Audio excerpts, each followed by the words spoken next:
How to have fun anytime, anywhere. Step 1. Go to ChumbaCasino.com. ChumbaCasino.com. Got it. Step 2. Collect your welcome bonus. Come to Papa welcome bonus. Step 3. Play hundreds of casino-style games for free. That's a lot of games. All for free? Step 4. Unleash your excitement. Woohoo! Chumba Casino has been delivering thrills for over a decade. So claim your free welcome bonus now and live the Chumba life. Visit ChumbaCasino.com. No purchase necessary. VGW Group. Void where prohibited by law. 21 plus. Terms and conditions apply.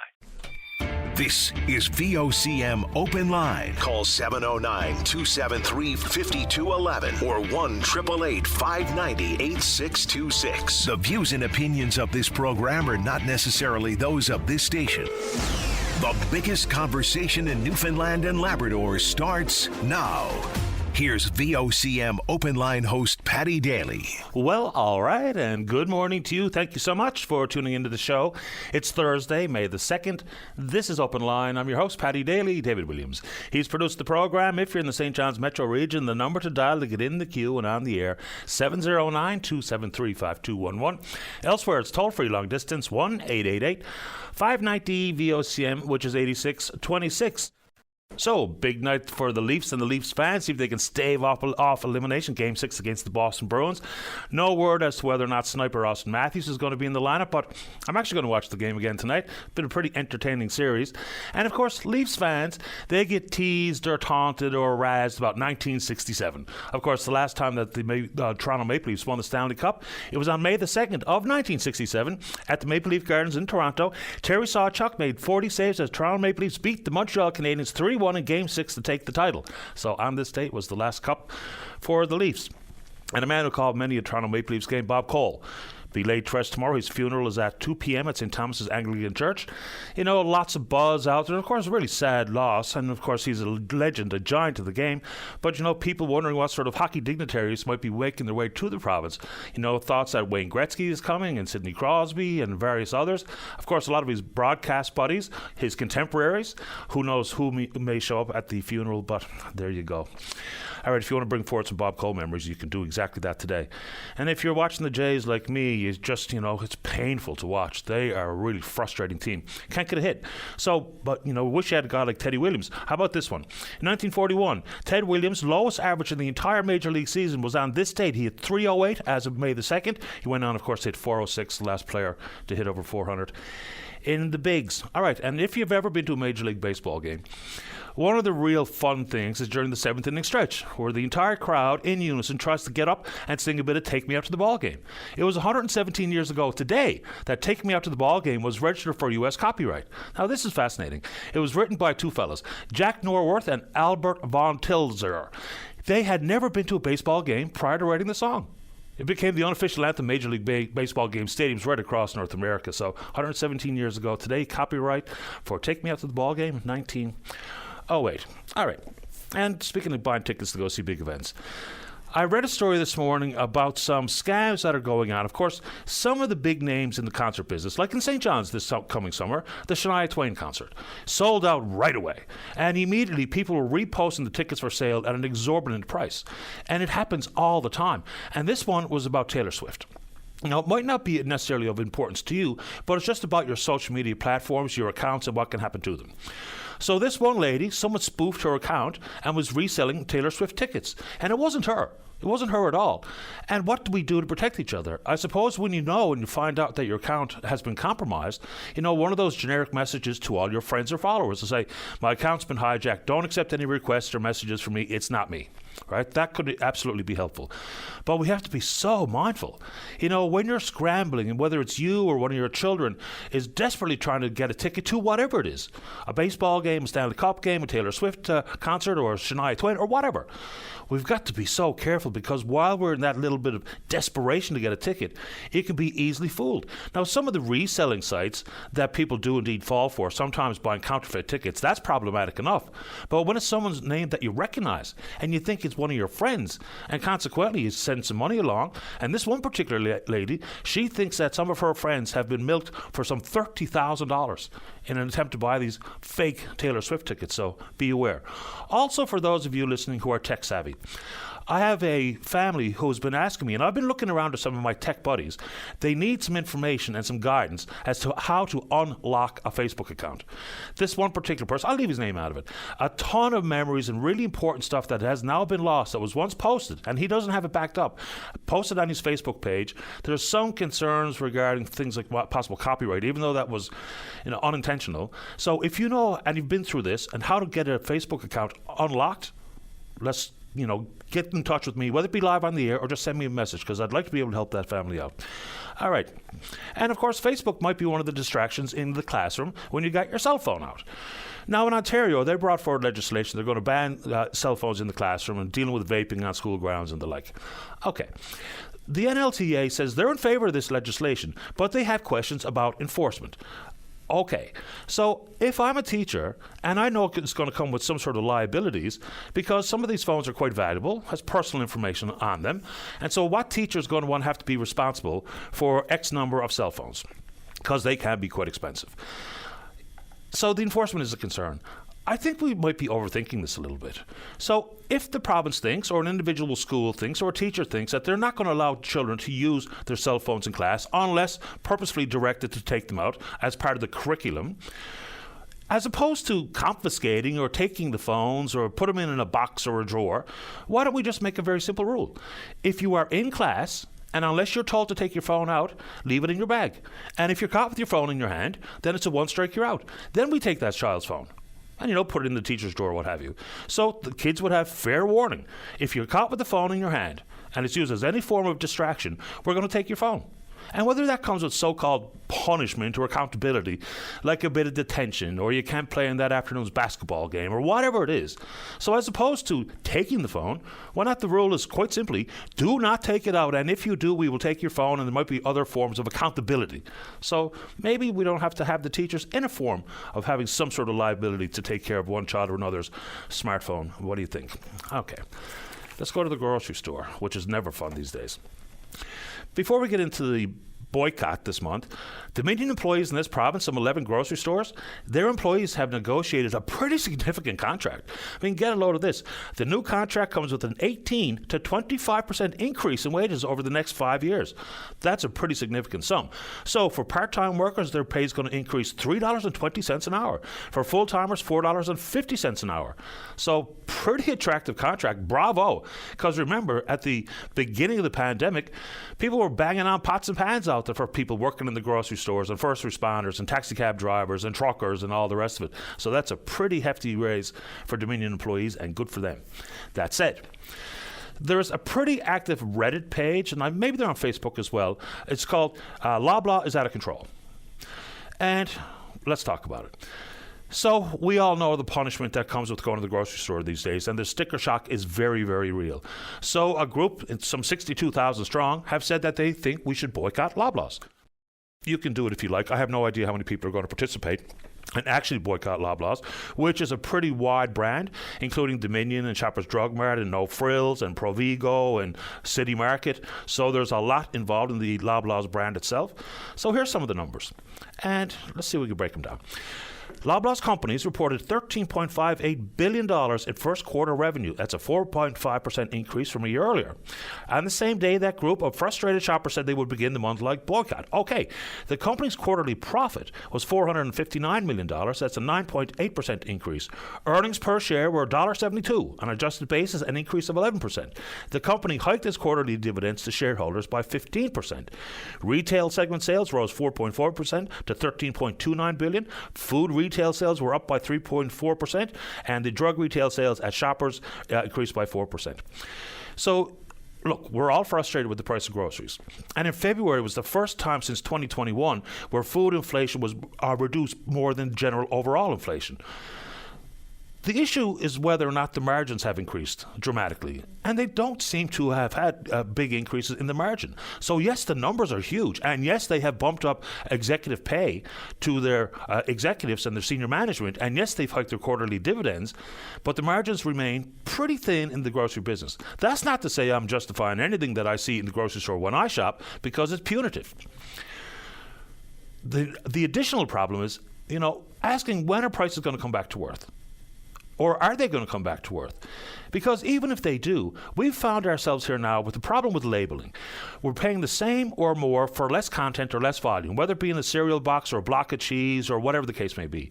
So even if it feels like prices are going to ease, we have to ask the question, in 2019, if I was paying X for 500 grams, if I'm still paying X but I'm only getting 400 grams, and the prices haven't come back to earth, we're paying the same or more for less. So if people are going to participate in the Loblaws boycott, or you want to talk about the issue regarding sticker shock at the grocery stores, whether it be with the lack of competition, the big five gobble up some 80% of the retail sales in the country. And of course, when you go to the grocery store, it's not just food, pharmaceuticals and T-shirts and hats and kitchen supplies and saran wrap and all the rest of it. So anyway, the Loblaws boycott is being called for in many corners. Okay, switching gears. This is sort of frustrating, and the timing is highly questionable. And this is when the provincial government has said that they're going to amend the Limitations Act, which is a good idea, to cover all forms of child abuse. After the Hughes inquiry looking into the evil at Mount Cashel Orphanage, they did indeed remove sexual assault from any of these limitations, but not for emotional, mental, or physical abuse. And this case is primarily about Jack Whalen. Not just Jack alone, but Jack has been the face of this particular cause. After the province said they would put these amendments in place, not knowing exactly when, the federal government filed a motion at the Supreme Court of Newfoundland and Labrador on the 25th of April asking the judge to dismiss Whalen's claims. Why? Because of the province's commitment to amend the Limitations Act. So there's a hearing coming up on the 25th of July, and so Jack's daughter, Brittany, who is representing him in the courts, is going to have to argue a point that may indeed be moot at that point. So, of course, the timing is unusual. You know, isn't it fair and pragmatic to allow the government to table these amendments? The Minister of Justice, John Hogan, says it's one of their top priorities. So when can we anticipate that happening? Because, like, legislation is not easily crafted. It's not an overnight affair. But if it's a fairly fundamental amendment to an already standing act, can that not be done before we have to see the feds involved and filing motions at Supreme Court here in this province? So that's a curious one. And we're the only one or two provinces in the country that has any of those said limitations. You know, Jack would have had to come forward by his 21st birthday, and or if he discovered this trauma later in life, by his 29th birthday. The story gets extremely troubling, and I didn't know this part of it. So we know that he spent some 730 days in solitary confinement. But here's where it gets just disgraceful. So apparently there's this one judge or magistrate from Holyrood. He took an interest in Mr. Whalen. On a couple of occasions he brought him cigarettes and soft drinks. At some point during either June or July of 1976, members of the RCMP brought Jack Whalen to this magistrate's office. And the judge said, for sexual favors, I'll release you. And of course, Whalen said, no, back in the cell you go. So we'll see what becomes of this, but the Fed's playing pretty heavy-handed on this one by filing that particular motion, and the amendments should be made. It's just fair. Now, of course, the province will think this opens the floodgates for more claims to come forward, but so be it. When children or youth are in provincial care, the responsibility is clear. The need for accountability is obvious. So you want to take that on. Let's go. So I see now the province is going to pay some $2.3 million for land adjacent to the War Memorial. And this is, I'll just throw this out there in the form of a question. You know, to expand the footprint of the memorial is okay. Now, of course, people who own the land think that this is punitive and they're penalising them for X, Y, and Z. But Minister Abbott has thrown out there what may indeed be included. An interpretation centre, maybe a library. Many folks in the downtown core have been wondering aloud whether or not there should be a library downtown. There was for the longest while inside the City Hall itself. So, just in the form of a question, what would you like to see included in that particular expansion of the footprint of the National War Memorial in downtown? And with tourism season, I got a couple of listeners asking me to throw out, what are we going to do about the amount of graffiti? You know, in major cities across the world, graffiti will be part of it. You know, for business owners who have to spend the time and the money to clean graffiti off of their businesses, the doors or the walls or the windows, of course, it's a nuisance. And then in places like the big parks, Bowring in particular, there's a significant amount of graffiti, and what do people think should be done about it? Because for some it might be an eyesore, for others who are maybe world travelers, they might not give it a whole lot of thought because they've seen it everywhere they've been. That, and of course, the amount of litter out there, which annually just makes me ill. So between the graffiti and the litter, these people wanted me to bring it forward. So there you go. All right. quick notes on the national front. And, of course, we can talk about anything from housing intensity to whatever you want to talk about. But as of now, or I guess as of yesterday or the day before, the completion of the twinning of the Trans Mountain Pipeline has been completed. Of course, it runs about 1,000 kilometres from Edmonton to Burnaby, BC. It's seen lots of problems since it was first on the table. So Kinder Morgan, they proposed this twinning of the pipeline in 2013. Then it was approved by the National Energy Board 3 years later. It was just about killed by legal challenges brought forward by the BC government, the city of Burnaby itself, and a variety of environmental groups. 2018, Kinder Morgan said they're pulling the plug. The federal government stepped in and purchased the pipeline. At the original estimate of $7.4 billion in 2017, at the conclusion, $34 billion. Now, they'll talk about extreme weather, the pandemic, compliance, circumstances, what have you. But the fact of the matter is, we're on the hook. The feds and the organization that own and operate the pipeline say that it should be able to be sold. What? I mean, if you look around the industry watchers are saying, no, it won't be. So the federal government finds itself in a predicament. There's some revenue stream, but nowhere near covering the cost of $34.2 billion in 2024. Okay, so get a load of just how much bitumen it can carry. The newly twinned Trans Mountain Pipeline will carry nearly 900,000 barrels of bitumen from producers in Alberta to their tankers awaiting on the BC coast every single day. 900,000 barrels a day. Pretty significant, if you ask me. And, of course, the feds are continuing to say that they think they'll be able to sell it.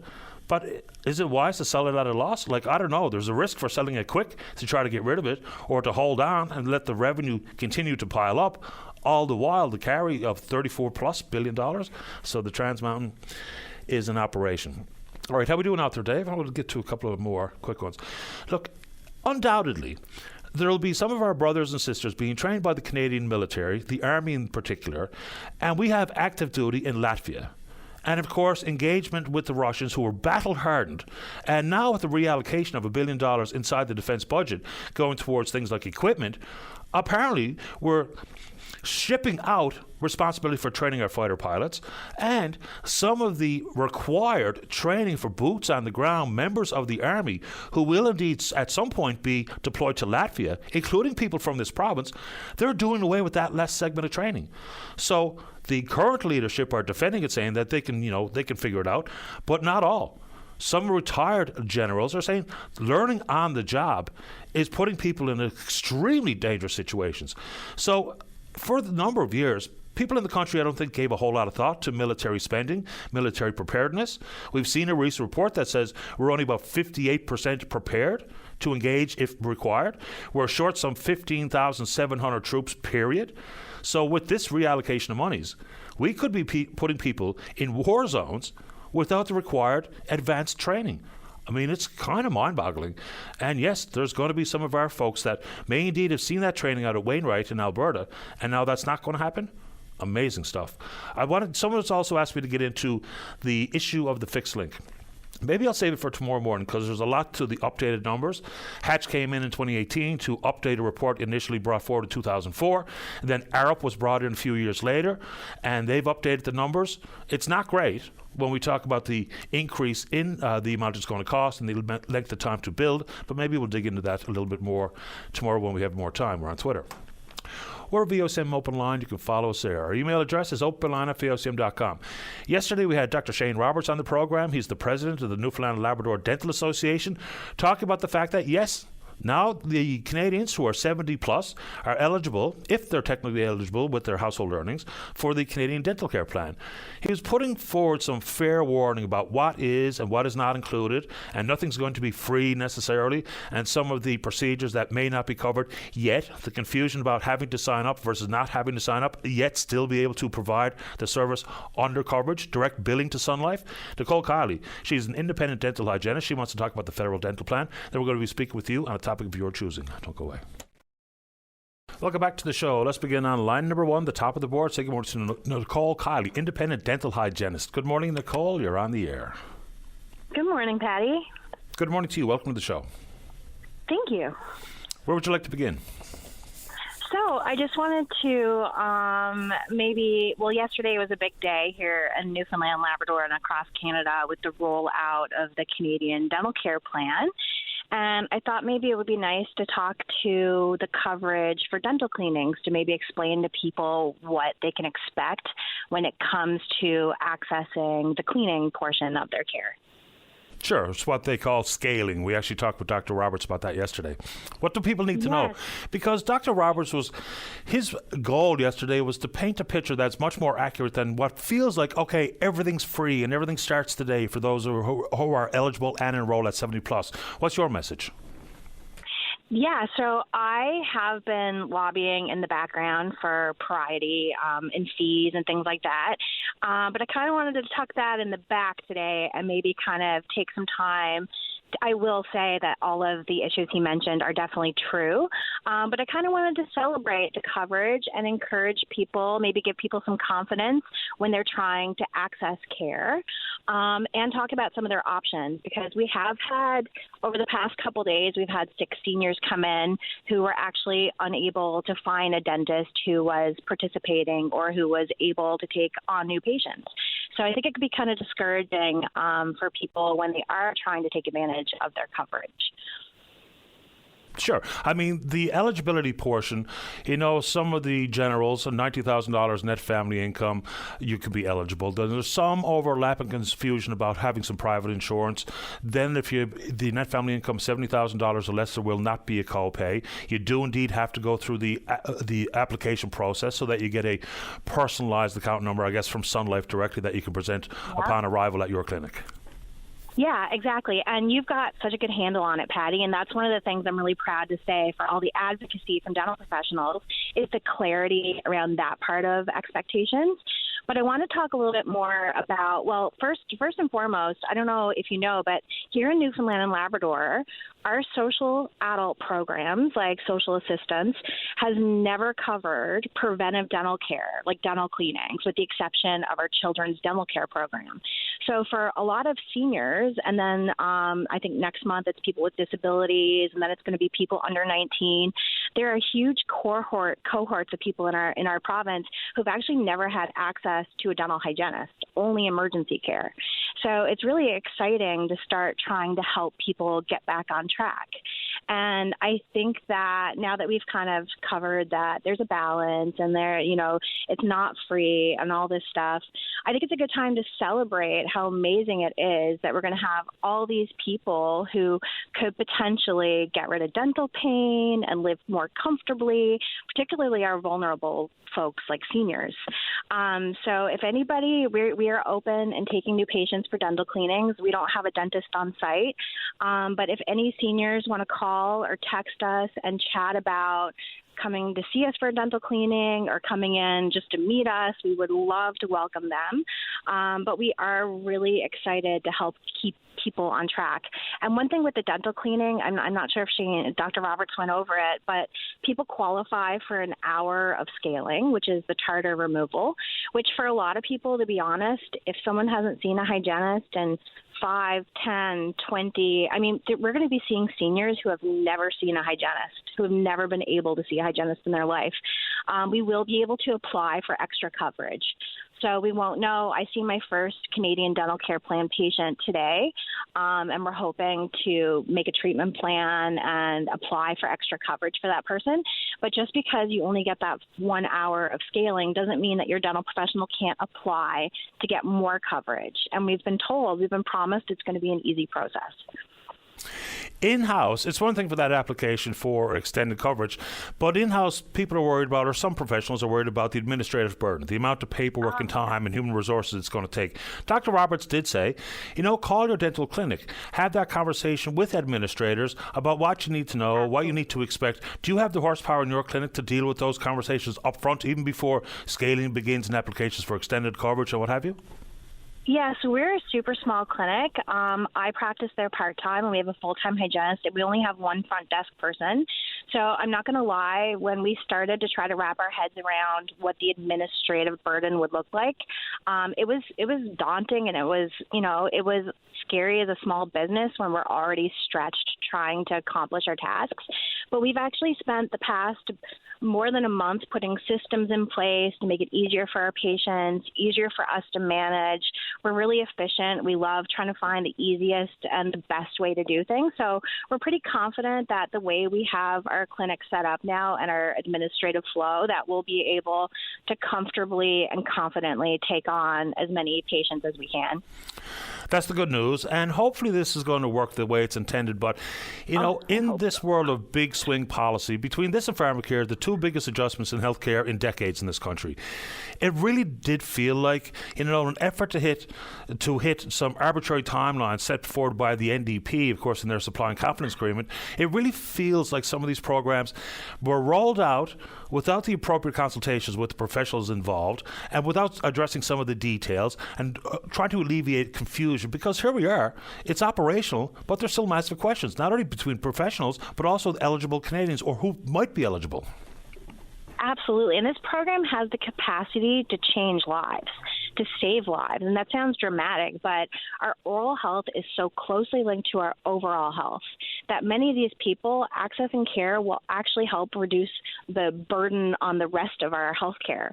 I mean, it could ultimately lower costs in other places if it's sustainable, if it continues. I mean, with the not having necessarily the infrastructure in place to accommodate the capacity, which I hate to keep bringing it up, but we've seen what that happens with $10 a day daycare.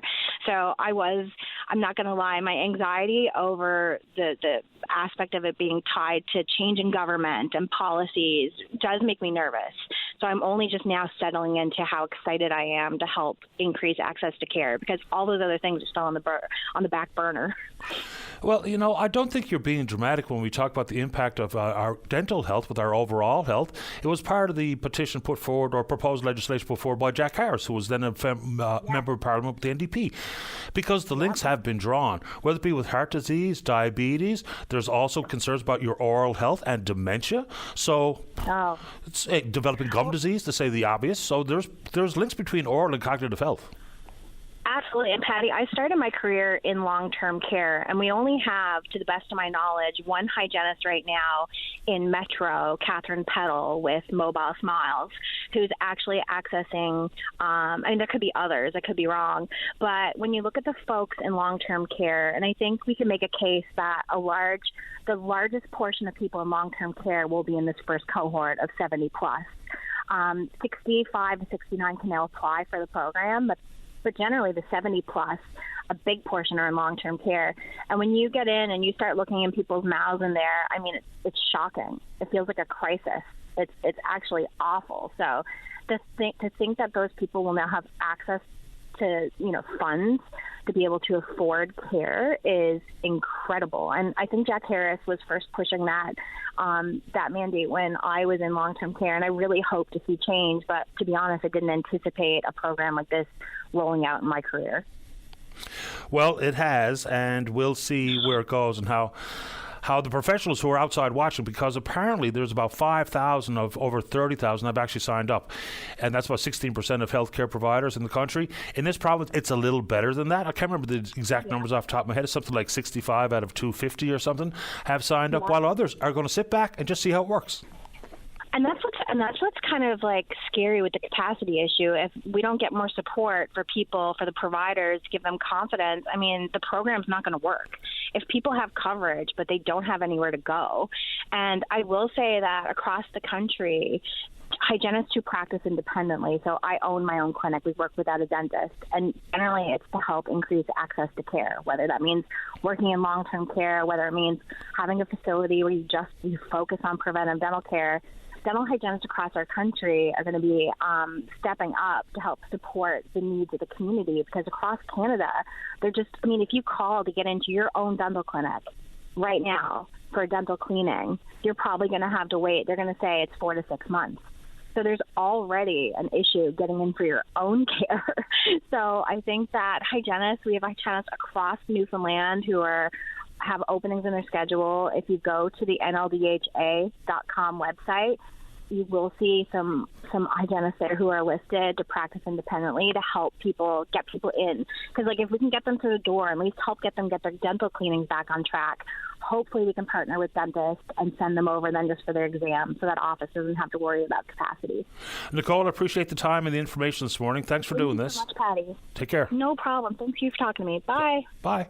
Nicole Colley, independent dental hygienist. Let's take a break. When we come back, we're talking home care, an access point that has been lost, the issue regarding the cut in the labour market transfer agreement, some $16.8 billion short in this province this year. Don't go away.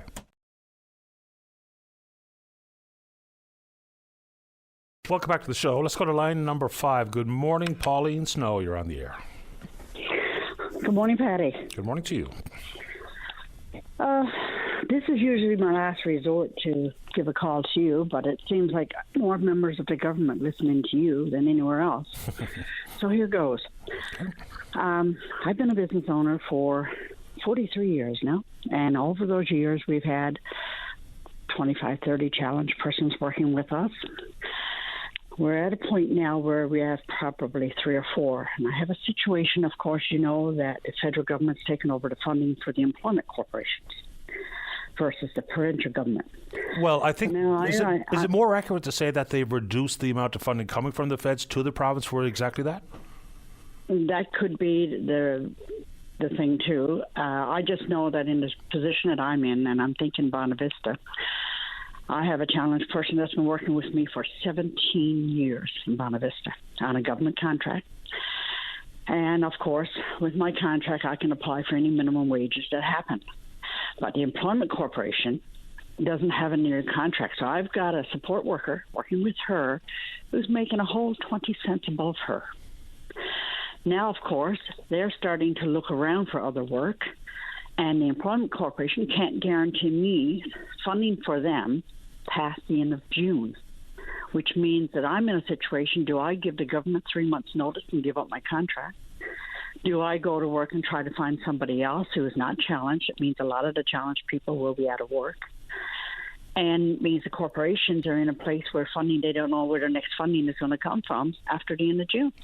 Pauline, just so I'm sure I have a better understanding here, how does this contract work? Is it with this employment support agency? Is it directly with the federal government? How does it work? I'm thinking that the employment agency, I think their contract is with the provincial government. Okay.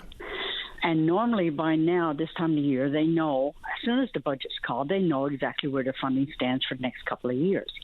And over the last 40 years, I mean, I've been dealing with this as I go through every year. And by May month, we know, okay, the employment corporation's fine. And we can go through like we do every other year. But this year now with the cut, or whether it's the federal government paying it or not, it means that we have a situation, not only us in Bonavista, you're talking corporations across the island. I mean, I know the lady in Stephenville that runs the one there, and they're in the same boat. And they have probably 15 to 20 that are challenged persons and don't know whether or not we got support workers that are not getting the increases because it wasn't in the contract between the provincial government and the employment corporations.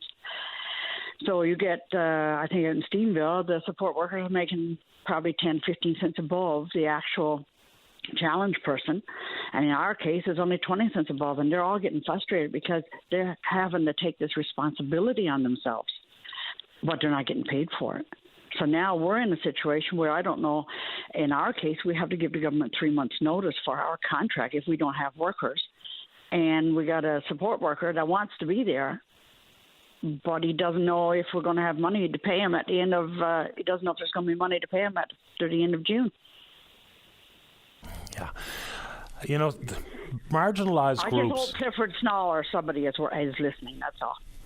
Yeah, and amazingly, really haven't heard much about these very specific issues.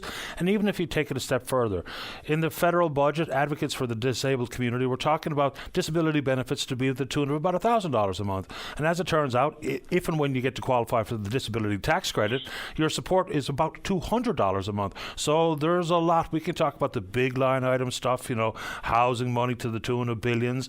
But for a significant portion of society in the disability community, We're told somewhere in and around 30% of the province, somewhere in and around 30% of the country has some form of disability. And with those supports being withdrawn, folks who are already marginalised, already operating on the skirts of work opportunities and society in general, they're going to be left further behind. So advances that have happened over the last couple of decades could unravel simply because of support money. And we're talking about a federal budget of $535 billion. Yeah, I agree with you. I mean, we're looking at putting the disabled person or the challenged person back 20 years. And a lot of them, I'll go as far as to say that 90% of them, maybe that's too much, maybe 75% of them will not have a job. Because we got no support. If we can't provide the funding for the support workers, we're not going to have the challenged person working either. So you're double here. You've got two people that are losing jobs. I mean, when I had 25, 26 challenged person working, that also was the opportunity for 25, 26 support workers that were working. Now you're looking at the same double amount that's going to be out of work if this funding is not straightened out before the end of June. I mean, I had that girl calling me after 17 years. She's 46, I think, now. After 17 years, she's calling me and saying, Pauline, am I going to have a job in September? Am I going to have a job in the school for the summer? Because it's only her and her mom depending on her wages. I mean, that hurts. Yeah, I mean, this is more than giving people a sense of purpose. You know, just because you're disabled does not mean you can't be a contributing member of society and to bring in your own money, to fare your own way. Right. Yeah. I mean, she's okay. She's okay. She has a lot of physical disability, stuff like that, but she's still able to work and her mind is functioning fine. You know, for her to have a worry about whether or not she's going to have a job and that her mom, who is only just is a senior, you know, and her dad has passed away, and she feels that burden on her that she needs that job, and I can't guarantee her anything after the end of June, even though I have another year on my contract with the government. Mm-hmm. Point taken and understood, Pauline. We'll continue to chase these related stories coming from the most recent federal budget. I appreciate your time this morning. Thanks for doing it. Would you like to say anything else? No, that's fine. Thanks, Patty. I've made my point clear. You have so. I appreciate the time. Take care. Thank you. You're welcome. Okay, bye. Bye-bye. Let's keep rolling here. Let's go to line number 3. Cynthia, you're on the air. Hi, Patty. My name is Cynthia, and I'm from Arnold's Cove. And we lost our bridge July the 5th last year in 2023. And that gave us access to our graveyard. Plus, it gave us an emergency exit from Arnold's Cove in case something happened at the refinery. So right now, we don't have access to the graveyard, or we don't have an emergency exit. So that point was the only way to get to the graveyard, that bridge? Yes. Yes. Well, yes, but we have an old gate at the end, the start of the graveyard road, but they won't let us open it. Government says that it's too dangerous to pull off there and have the gate open for people to go visit the graveyard and whatever, right?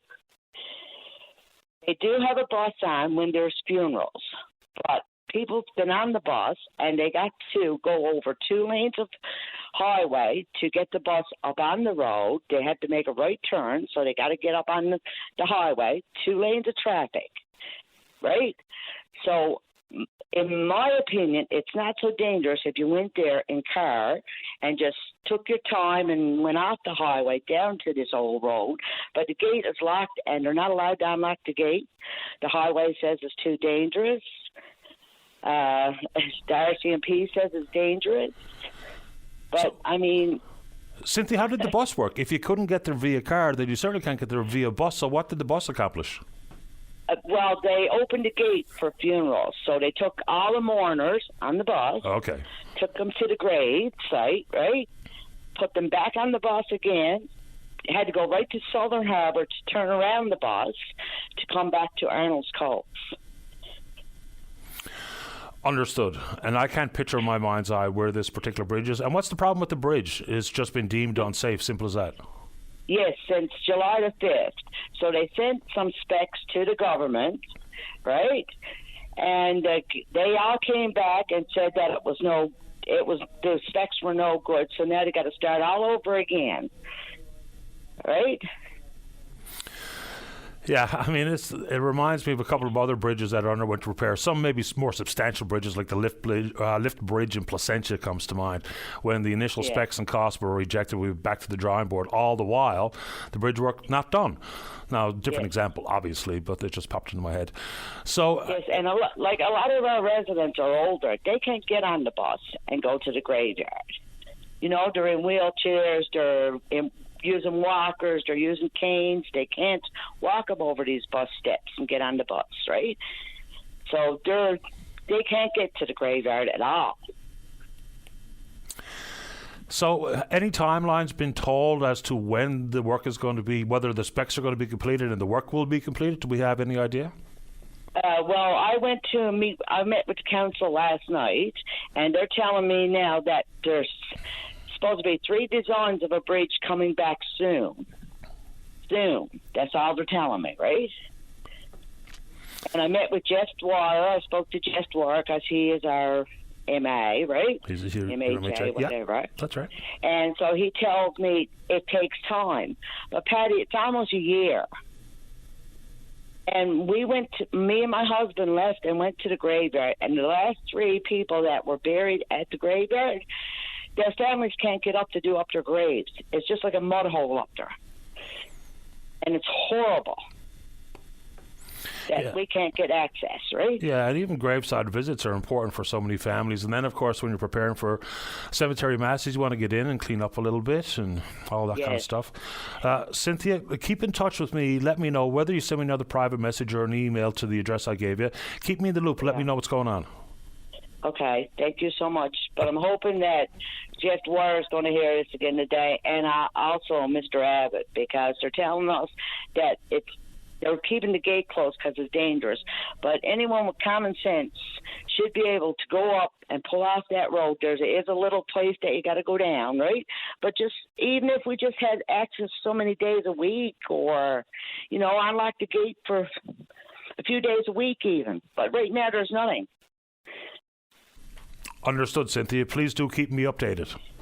I will. Thank you, Patty. My pleasure. All the best. Thank you. Bye-bye. Bye-bye. All right, let's take a break. Appreciate the patience of those in the queue. We'll get to you right after this. Don't go away. Welcome back to the program. Let's go to line number 6. Good morning, Ryan Clary. You're on the air. Morning, Patty, to you and your listeners. Thank you for taking the call, and happy belated birthday, sir. Thank you, Ryan. Appreciate it. No sweat, buddy. Patty, I'm calling in about northern cod, and as you know, this is year 32 of the moratorium. There's been some debate, it should be much bigger than it is, about whether or not to lift the moratorium and reopen a full-fledged commercial fishery, or to continue with the inshore stewardship fishery like we've had since 2006. Now, I heard Alberta Wareham with Ice Water on your show on Monday, and he's pushing to lift the moratorium and restart the commercial fishery. And as you probably know, Patty, the offshore big boat sector is also looking for the same thing. My point is that I think that that's the wrong way to go, and that's why I'm calling in. I think the northern cod harvest should increase this year. Last year it was 13,000 tons, 12,999. And it's been at that mark, that annual mark since 2021. From my perspective, there should be an increase in the harvest. I want to make that clear. But the increase in the harvest should be under a continued inshore, emphasis on inshore, stewardship fishery. The difference between, for the information of your listeners, the difference between a stewardship fishery and the resumption of the commercial fishery is gear type. So the stewardship fishery is limited to inshore. Gill nets, long lines, hand lines, cod pots, they're the only authorized gear types. A restart of the commercial fishery will open the door to foreign and domestic offshore factory freezer trawlers. Now, Patty, the northern cod stock is not ready for that. Here's the way that it works, and here's why the offshore trawlers, the factory freezer trawlers, would get a piece of it. Under NAFO rules, NAFO oversees fishing, foreign fishing outside 200 miles on the high seas, on the Grand Banks. Foreign fleets are entitled to 5% of the northern cod quota once a commercial fishery resumes. Now, that's reason enough not to lift the moratorium. The other issue is this, Patty, and this is a question I've been trying to get answered now for 2 or 3 years. DFO policy reserves the first 115,000 tons of northern cod quota for the inshore fleet and indigenous. Now, indigenous groups were only added in 2021, I believe, a couple of years ago. It's still not clear whether DFO will allow offshore trawlers to catch the indigenous share. That indigenous share, Patty, could be as high as 25%. Now, that would allow the offshore to do through the back door, catching for the indigenous, what they can't do through the front door. Yeah. So, again, this comes down to gear type. The northern cod stock has improved. A lot of that improvement was on paper. You know, they changed the status to cautious from critical. But from my perspective, that stock is not ready for the unleashing of offshore draggers, especially considering it's already a free-for-all outside 200 miles. It's interesting, the inclusion of indigenous communities, and the basic argument there was adjacency, but they won't apply adjacency in full, which would solve a lot of our problems. Okay, a couple of things. So I don't think there's any need to have what people might call a formal ban or a lift, of the moratorium, as opposed to simply an expansion of the total allowable catch from 13,000. Mr. Wareham's suggestion is to 25,000 metric tons. You know, right now the catch rate exploitation is about 2%. And the interesting thing about DFO's approach here to move the stock from critical to cautious is simply because they chose different dates which to assess, different data points. It was once 1983, now we go back to 1954. But none of that means there's any more fish in the water. That's one thing I think we have to be very careful about thinking. It's one thing to give a different designation, but no more fish are there. So how it's expanded, even if it's simply an expansion for solely inshore to not trigger the engagement of the offshore draggers, fair ball. That makes a lot of sense to me. And of course, for the processors onshore, they simply want more cod coming through the plant as opposed to who caught it and how they caught it. You're absolutely right, Patty. I mean, the bottom line, what this comes down to is we either continue with a stewardship fishery, which is strictly inshore, or you lift the moratorium and you expand it to a full-fledged commercial fishery. And again, if you open the door to a full-fledged commercial fishery, you open the door to offshore draggers, factory freezer trawlers. The stock is not ready for that. There has been improvement. Absolutely clear there's been improvement.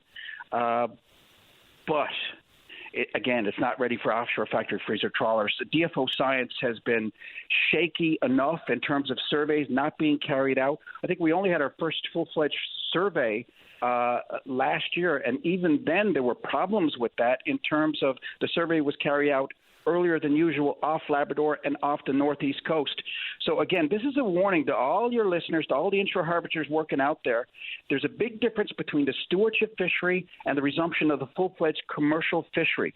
So we've got to make sure that it's the stewardship fishery that continues. Again, it's a free-for-all outside 200 miles. I was speaking to the captain of a Faroese trawler only a couple of years ago in the middle of COVID. I spoke to you about this before too, Patty.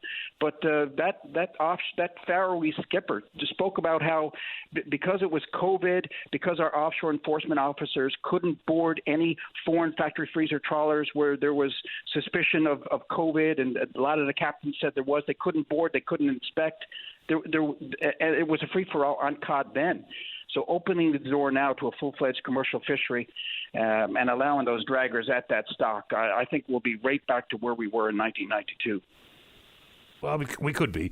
There was lots of warning signs leading up to 1992, and then the largest layoff in Canadian history. Some 30,000 people were out of a job right away, and all the retraining packages and all the like, where we had more hairdressers and watch repair people than ever before in the province's history. And of course, it was all just smoke and mirrors. It had no meaningful attention or address given to the stock and what happened to it, and a meaningful rebuilding plan. I mean, it's just a couple of years ago that we saw some 17 different species in the country finally get a formal rebuilding plan with benchmarks and milestones and measurables put in place, which is truly remarkable to me.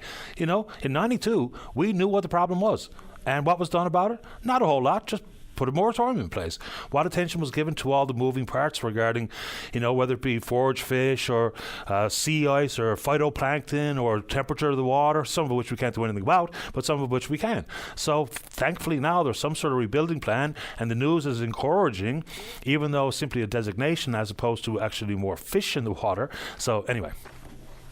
Patty, the mismanagement by the Government of Canada of our commercial fisheries has been epic, and from my perspective, I said this before, it's the greatest failure of Confederation. In terms of our track record with groundfish stocks, we have 3 adjacent groundfish stocks: northern cod, which we just discussed, 3PS cod. I think the quota is down to just over 1,300 tons, and Gulf cod, and that's closed as well. But in terms of DFO's track record with the management, look no further again than the 3PS stock. DFO introduced a moratorium on 3PS cod in 1993. They reopened it a few years later. The quota levels reached as high as 30,000 tons by 1999, but that stock still remains on its knees. Again, the quota last year was 1,346 tons. It's barely a fishery, and offshore draggers have never stopped fishing it. So there's a warning sign here. You know, you lift the moratorium, you allow in offshore factory freezer trawlers. We've already acknowledged that overfishing is what caused the stock collapse 32 years ago in the first place. We can't allow that to happen again. Of course we can't. I appreciate the time this morning. Would you like to say anything else, Ryan, before we get to the news break? No, Patty, I just hope people absorb that warning. You know, you lift the moratorium, you allow in offshore factory freezer trawlers.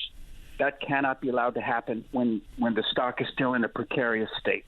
Thank you for your time, sir. Appreciate yours. Thanks, Ryan. Okay, there you go. Let's get to the breakdown time. But Fred, you stay right there. Talk about home care. Connie Pike is going to give us an update. Of course, Connie's with Miles for Smiles. And Kim's had a great experience with who? We'll find out. Don't go away. Welcome back to the show. Let's go. Line number 2. Fred, you're on the air. Fred? Line number 2. Hello. Hello. Oh, yes. Hi. How are you doing? Doing okay, sir. How about you? Okay, not too bad. Now, I got a real problem here. Right, I'm living in a senior's home. Okay.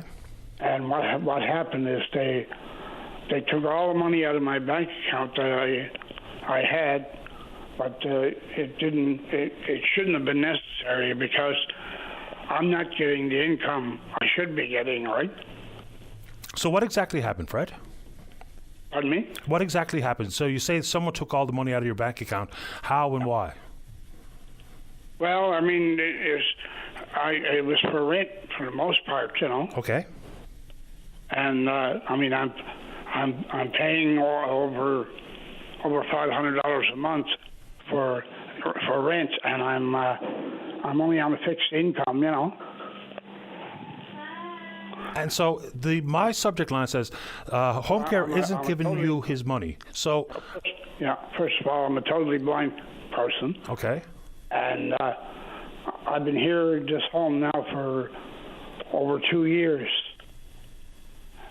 And I got a notice a few days ago that I was eviction notice, right? Now, where am I supposed to go? I mean, if I'm evicted, I really got no place to go. I'm like O'Brien, you know, no place to go. It's obviously a terrible situation. Let's see if I can dig into this a little further. So, did you owe rent, which is why they took the money? Yes. Were you so-called behind on your rent? Or? As of yesterday, I owe over $5,000 for no fault of my own. I'm just here boarding like the rest of the residents here, right? Okay, and you say through no fault of your own. So were there months that went by that the rent was not taken out, or that, or you? I'm sure there was, but what happened was I was supposed to be getting an income supplement along with my pension that I'm getting, right? Security, old age security, you know. Right. And I'm supposed to be getting an income supplement along with that, but I'm not getting that income supplement, and that's why this is happening, you know. Okay, and so when you asked this obvious question about how you arrived at a place where you owed $5,000 and to try to figure it out before we get to an eviction, was there any sort of realistic reaction or answer given? Well, not at the present time. They just told me I'm supposed to be out by Sunday, right? So I don't know where I'm going to go or. Boy, oh boy. So anything at all I can do about it, I don't know. But who do you pay the rent to? So some private company that owns and operates this home? Yes. Okay. and they're willing to, no ability to catch up on your rent payments, come up with some sort of payment plan, nothing, just that's it, game over, you're out. Well, I'm supposed to be paying at least $557 a month because I'm on a very low pension, And my pension is a little over $700 a month. Plus, I get a small Canada pension along with that, and that's not enough to cover all I need covered, right? I understand. So how about this? If and when I put you on hold here now in a second, Fred, you give David some more information about the name of the company, maybe someone's name specifically who I can talk with and see if there's any sort of play or plan we can come up with. How about that? Yeah. Okay, sure. So I'm going to do that. I'm going to put you on hold. You'll speak with David now. Give him a bit more information and let us see what we can figure out for you. Okay, there we go. David, can you speak with Fred? Fred's on hold. We'll get some more information from him. What would you like me to do here now, David? We got time before we get to the break. That would be 6. Okay, let's go to line number 6. Say good morning to pharmacist Ken Dix. Good morning, Ken. You're on the air. Yeah, hello, Patty. How are you today? I'm doing well, sir. Thanks for making time. Oh, my God. Thank you. So we had a call earlier the week from a lady named Imelda, and she developed a serious eye infection as a result of taking a tainted eye injection, either of Eylea or Lucentis. I can't remember which one she said. But this is all about the dose splitting, and I'm glad she called to put this back on the front burner, because this is a big concern. There are millions of Canadians that are taking these two drugs for macular degeneration, and the doses have been split in this province. So let's go back to when you were first made aware or understood that this was possibly happening or absolutely was happening. Well, the red flags were back in 2016, 2017, and during that time, I didn't have any, documentation or evidence. It was just a suspicion, and I started to notify people who had authority to check on this, and not much really materialized. So I started to make some inquiries of my own through ATIP and the information, the onion just kept peeling, and this is where we are today. There's a patient who had a complication, and we've now determined that many of her doses came from Advanced, which were, by their own admission, a dose-splitting enterprise, and the idea that dose split product wasn't being utilized in Newfoundland was dubious at best, but here's some concrete evidence to say a patient in Newfoundland was her insurance company was billed for a product Lucentis by a pharmacy by their own admission is a dose splitting enterprise. And, of course, they shuttered their doors back in the summer of 2021. So there's some very clear issues here that have been breached. Under Section 8 of Canada's Food and Drugs Act, it says quite clearly, no person shall sell any drug that was A, manufactured, prepared, preserved, packaged, or stored under any unsanitary conditions, or B, is adulterated. So it's patently clear that this was a problem, and it's all about money. So if there's millions of Canadians who rely on this drug at $1,500 or $2,000 per injection, we're talking hundreds of millions of dollars. But is it fair to say that this province knew it was going on and were actually actively involved in procurement that saw the dose splitting? Absolutely fair. Absolutely. Talk us through that. The documentation was very clear. The documentation back in 2016 makes it abundantly clear that the officials knew that this was going on. As a matter of fact, they issued an RFP to try and procure this through that means until it was abruptly canceled. That's what the documentation says. We know that one pharmacy in St. John's processed almost 100% of the eye injection products administered in the province. Almost 100%, no matter where the patient was, no matter where the dose was administered. And of course, all those patients were bundled. Those patients were bundled by who was paying for it, and those were NLPDP patients. That's ATIP information. That's not me making it up. That's a document. And that was about $3 million worth of product. Let me get my math right. Maybe about 1,500 doses. And the rest of outside of those prescriptions, there was scattering around the island. So those patients were bundled, and those prescriptions were directed to one pharmacy. But NOPDP, or government insurance, isn't all of the doses that were used in the province.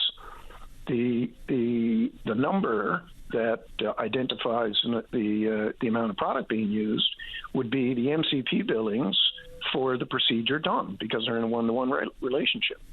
So you have around 10,000 injections being performed in this province. So we've identified where 1,500 came from, at least where the transactions were processed, and there was an investigation, and it did determine that these items were repackaged. And I'm going to make a point about repackaged, adulterated, tampered, counterfeit are all synonyms for dose split. So when you hear the word repackaged, just realize that that's a sanitized word for adjective for all these things which you correctly state are illegal. This is not pharmacy. This is something else. Of course it is. Even the manufacturers themselves are quite clear on this front, and including Health Canada. They know that dose splitting can increase the risk of infection. And of contamination and subsequently an infection. The manufacturers are quite clear, and Bayer, for instance, says, under no circumstances may a customer multi-dose, compound or vial split any Bayer product. So this all came down to Advanced Care Pharmacy in, I think it was in Oakville, Ontario, and this province. So purposefully, willfully, knowingly thinking that we can do this, get away with it, and consequently people have had dire circumstances, like serious infection. It's just madness. People might not... The guardrails, came down or were pushed down because the normal practice of pharmacy, nobody would stand for this. This is not the normal practice of pharmacy. How do you, in Imelda's, and I did speak to Imelda after, kind of contacted her after her interview. I didn't hear it on Monday, but I did hear it later. There was no consent. She gave no consent to these healthcare providers to do any dispensing on her behalf. So how did these entities become in possession of her prescriptions? How did they become in possession of her insurance information? There was no consent.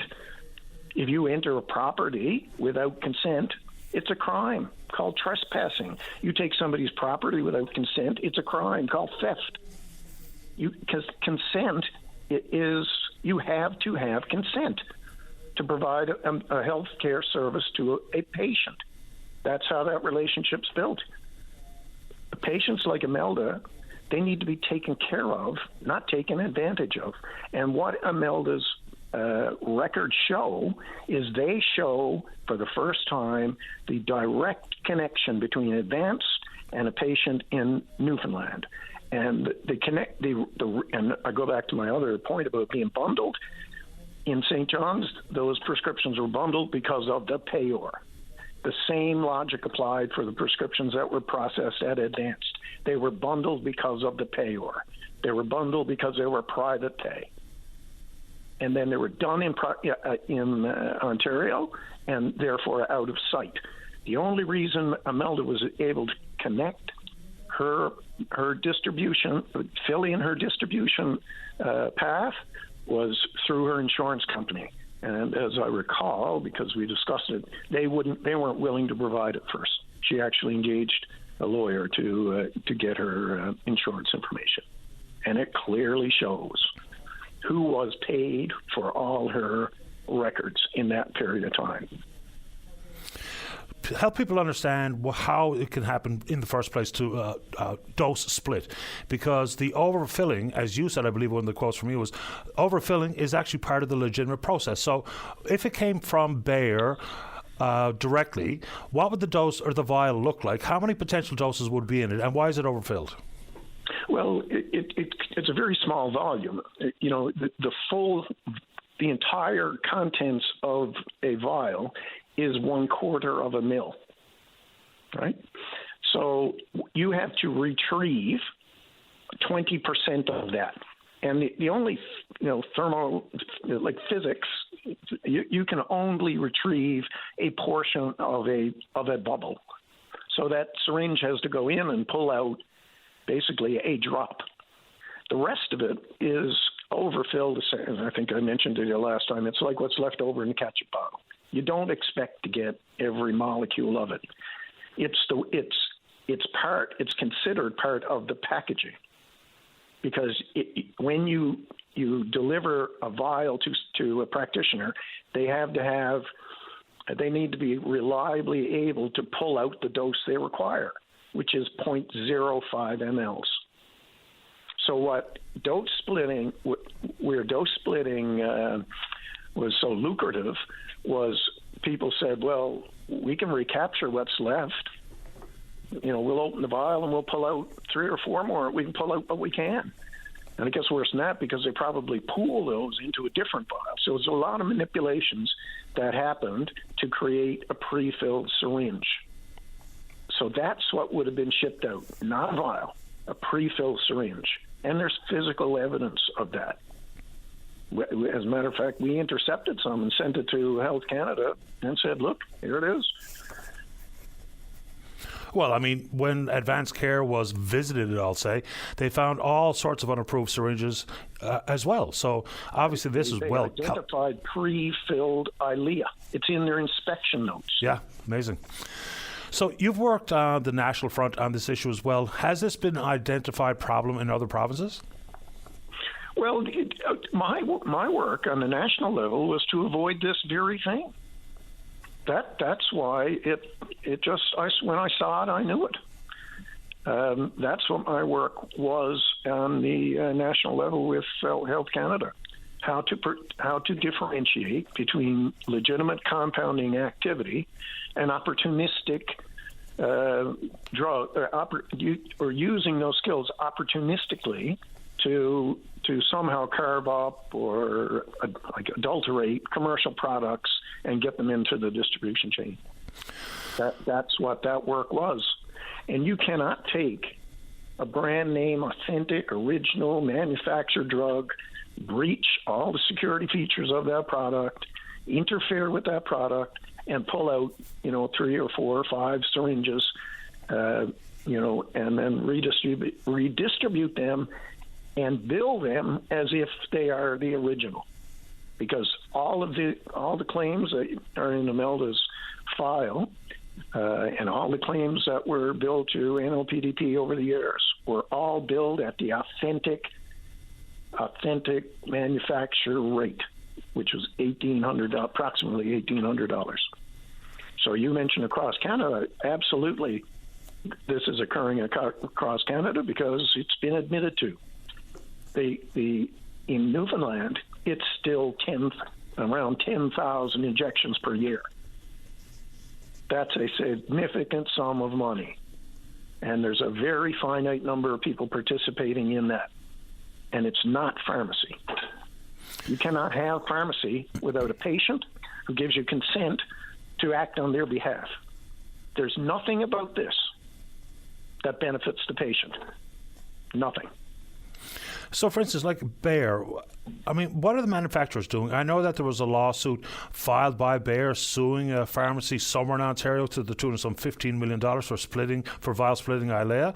In Quebec in 2015, the Quebec Pharmacy Board, I think it is, fined a Montreal pharmacist some $50,000 for doing exactly this, suspended the license for almost a couple of years.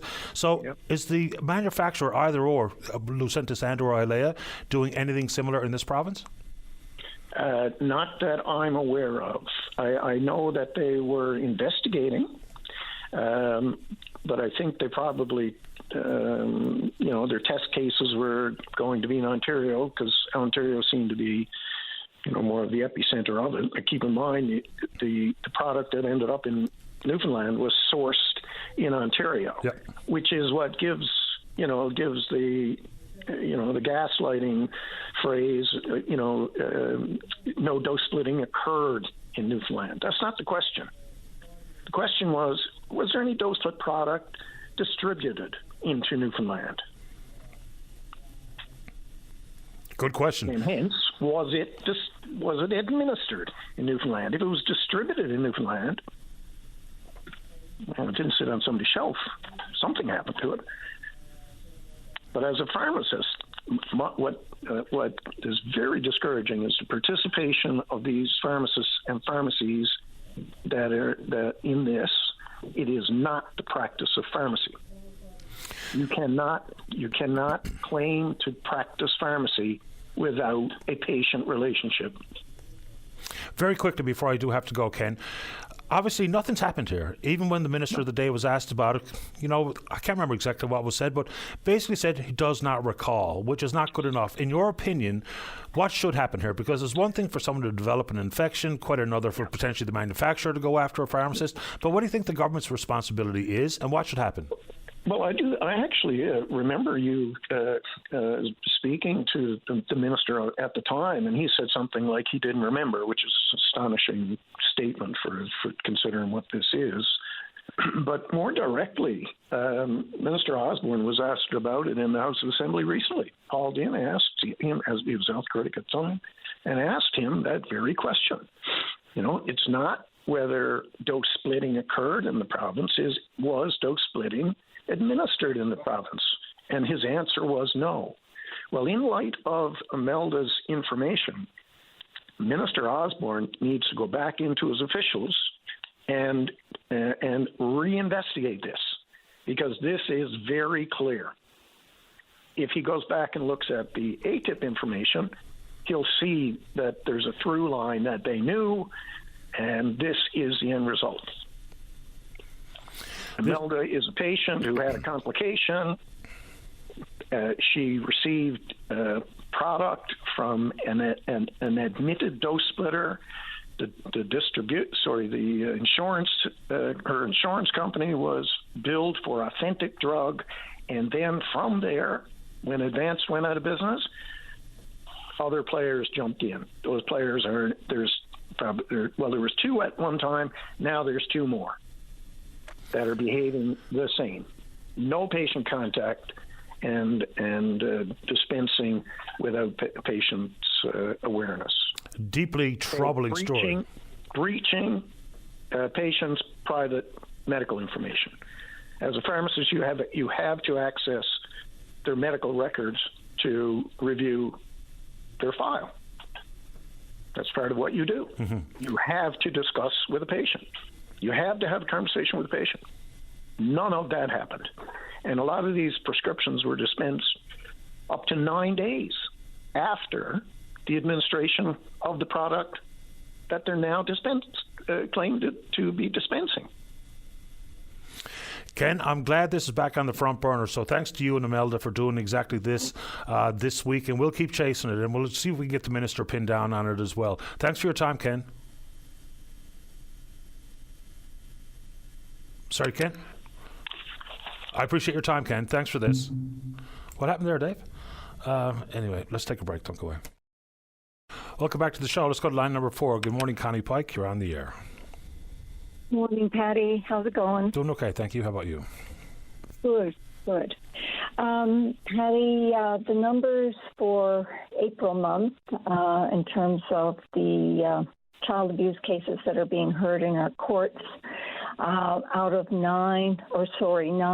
of our 10 courtrooms in April heard 293 offenses read, and that was distributed amongst 62 offenders. So that's 293 incidents that were heard in courts in April. And sadly, for May, thus far, the numbers are trending upwards. I wanted to just reiterate, you and I had a brief discussion last time about the article I had written around social media and technology and the influence on children. And just wanted to touch on that. It was published last week in the Telegram. Took up an entire page, which really surprised me because as I was writing it, I didn't think it would fill an entire page. And in addition to that, a more condensed version was published in the Atlantic region newspapers last week as well. So I was pleased that the information is getting out to people. I hope people are reading it, especially parents and grandparents. In addition to that, some other information that came to light. In April month, I saw an article on the OCM about the number of violent incidents in schools. And it was reported that there was almost 1,000 incidents of violence amongst the children in schools in 38 teaching days. And I don't know about you, but that was pretty disturbing to me. And then just a few days after that, I noticed on the news that PEI, the Teachers Federation and PEI, was talking about the same thing, how violence in schools is on the rise. And Patty, I can't emphasize enough that the causal link between social media and this kind of behavior amongst our teens and younger people even is directly linked. It's been proven time and time again. So I'm going to keep talking about that. And some of the numbers, again, that I'll reiterate from the collection of surveys and studies that I looked at. One that jumps out at me the most is that in just over a decade, depression amongst teens has increased almost 150%. And a lot of this is attributable to spending time on social media. The harm, apparently, more than 3 hours a day doubles your risk of poor mental health outcomes. And right now, what the experts are seeing is that children are spending an average of 4 to 5 hours per day on social media. So they're bound to be at risk of mental health issues. These alarm bells are ringing very loudly all around us, and I don't think the issue is being taken seriously enough, Patty. Obviously not, because these are recognizable trends, and when we see things like this happening, whether it be in school or otherwise, to not have immediate reaction, whether it be through policy or education or whatever the proper word or characterization is I'm looking for, we've seen it get to a point where it's going to be hard to put the toothpaste back in this tube, because the explosion of the use of smartphones at very tender ages, I mean, there's some very young children that have access, even if you put all the nanny guards in place on your child's phone, doesn't mean they're 100% protected from all of the digital evils that are around every single corner. So we've seen it happening. We understand what's happening. We've seen what it means for anxiety, depression, and the lack of coping mechanisms to deal with a modernized world. It's a huge problem, and everyone should acknowledge it for the problem that it is. It truly is. Recently, in recent weeks, we talked about this as well. 4 major Ontario school boards have taken some of these social media giants to court. And the premise is, according to the chair of the Toronto District School Board, the premise is that social media companies have knowingly created a product that is addictive and marketed to children. And I'll go further. I mean, I think this is purposeful. I think it's harmful. I think the products, and I agree with the lawsuit, that the products are designed, they've had a negative rewiring effect in the way that children think, behave, and the way they learn, Patty. Like, this is serious stuff. One of the newest books on the subject is called The Anxious Generation by Jonathan Haidt. And one of the things he recommends, he had a 4-step process for getting this under control. One of the things he recommended were no phones in schools. And we see now that Ontario is bringing in such legislation, or they already have, and prohibiting the phones in schools. I know there's going to be an outcry from parents and students alike, of course, especially the students. I mean, parents will say, well, how am I going to reach my children? Well, how did you reach them 10 years ago? You called the school and you had the child come to the school office in the event of some kind of emergency or need to reach your child, or vice versa. The child went to the school office and made the call. So what they have seen is in schools where this practice of having phones has been prohibited, the schools have seen a positive change. The children, the administrators, the teachers, everybody has embraced the change after they've seen the positive effects. And people are loving the increased connections. So why can't we give that a try? I know last week I heard you talking to a caller about the influence of advertising on consumers. You referred to cars speeding on vehicle ads and how that influences drivers, especially young drivers. There's direct correlations. Yes, absolutely. And just think about it, Patty, like what you were referring to in terms of these ads influencing drivers. These drivers might see these ads once a week. So that would be like 4 times a month. So think about that in the context of children spending 5 hours a day on social media. And we know now, in addition, that young people are getting their news primarily from TikTok. So I think, we're going to have to sort of look at this objectively and say, well, if that's where young people are getting their news, then we need a massive advertising campaign on TikTok. We have to go where people are, especially young people. Yeah. So if that's what it takes. And TikTok is also, the studies are being done talking about attention span and what the influence of TikTok has meant for attention span for children, especially sitting in a school environment. So a lot of these things are interconnected and equally troubling, or maybe not equally troubling, but they all play a role in how we've arrived at this point. Connie, I've got to get going, but I appreciate the time this morning. Thank you, Patty, so much. You're welcome. Take care. Bye-bye.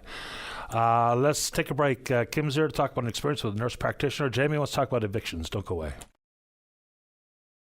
Welcome back to the show. Let's go. Line number 3. Jamie, you're on the air. Yeah, good morning. Morning to you.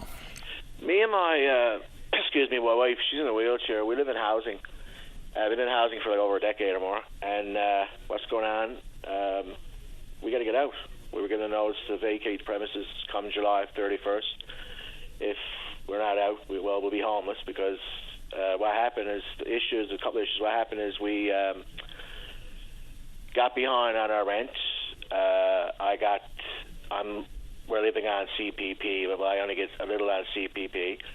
And what happened, we were getting supplemented from HNRLE, Human Resource, whatever. And what happened, we were never ever notified of them cutting us.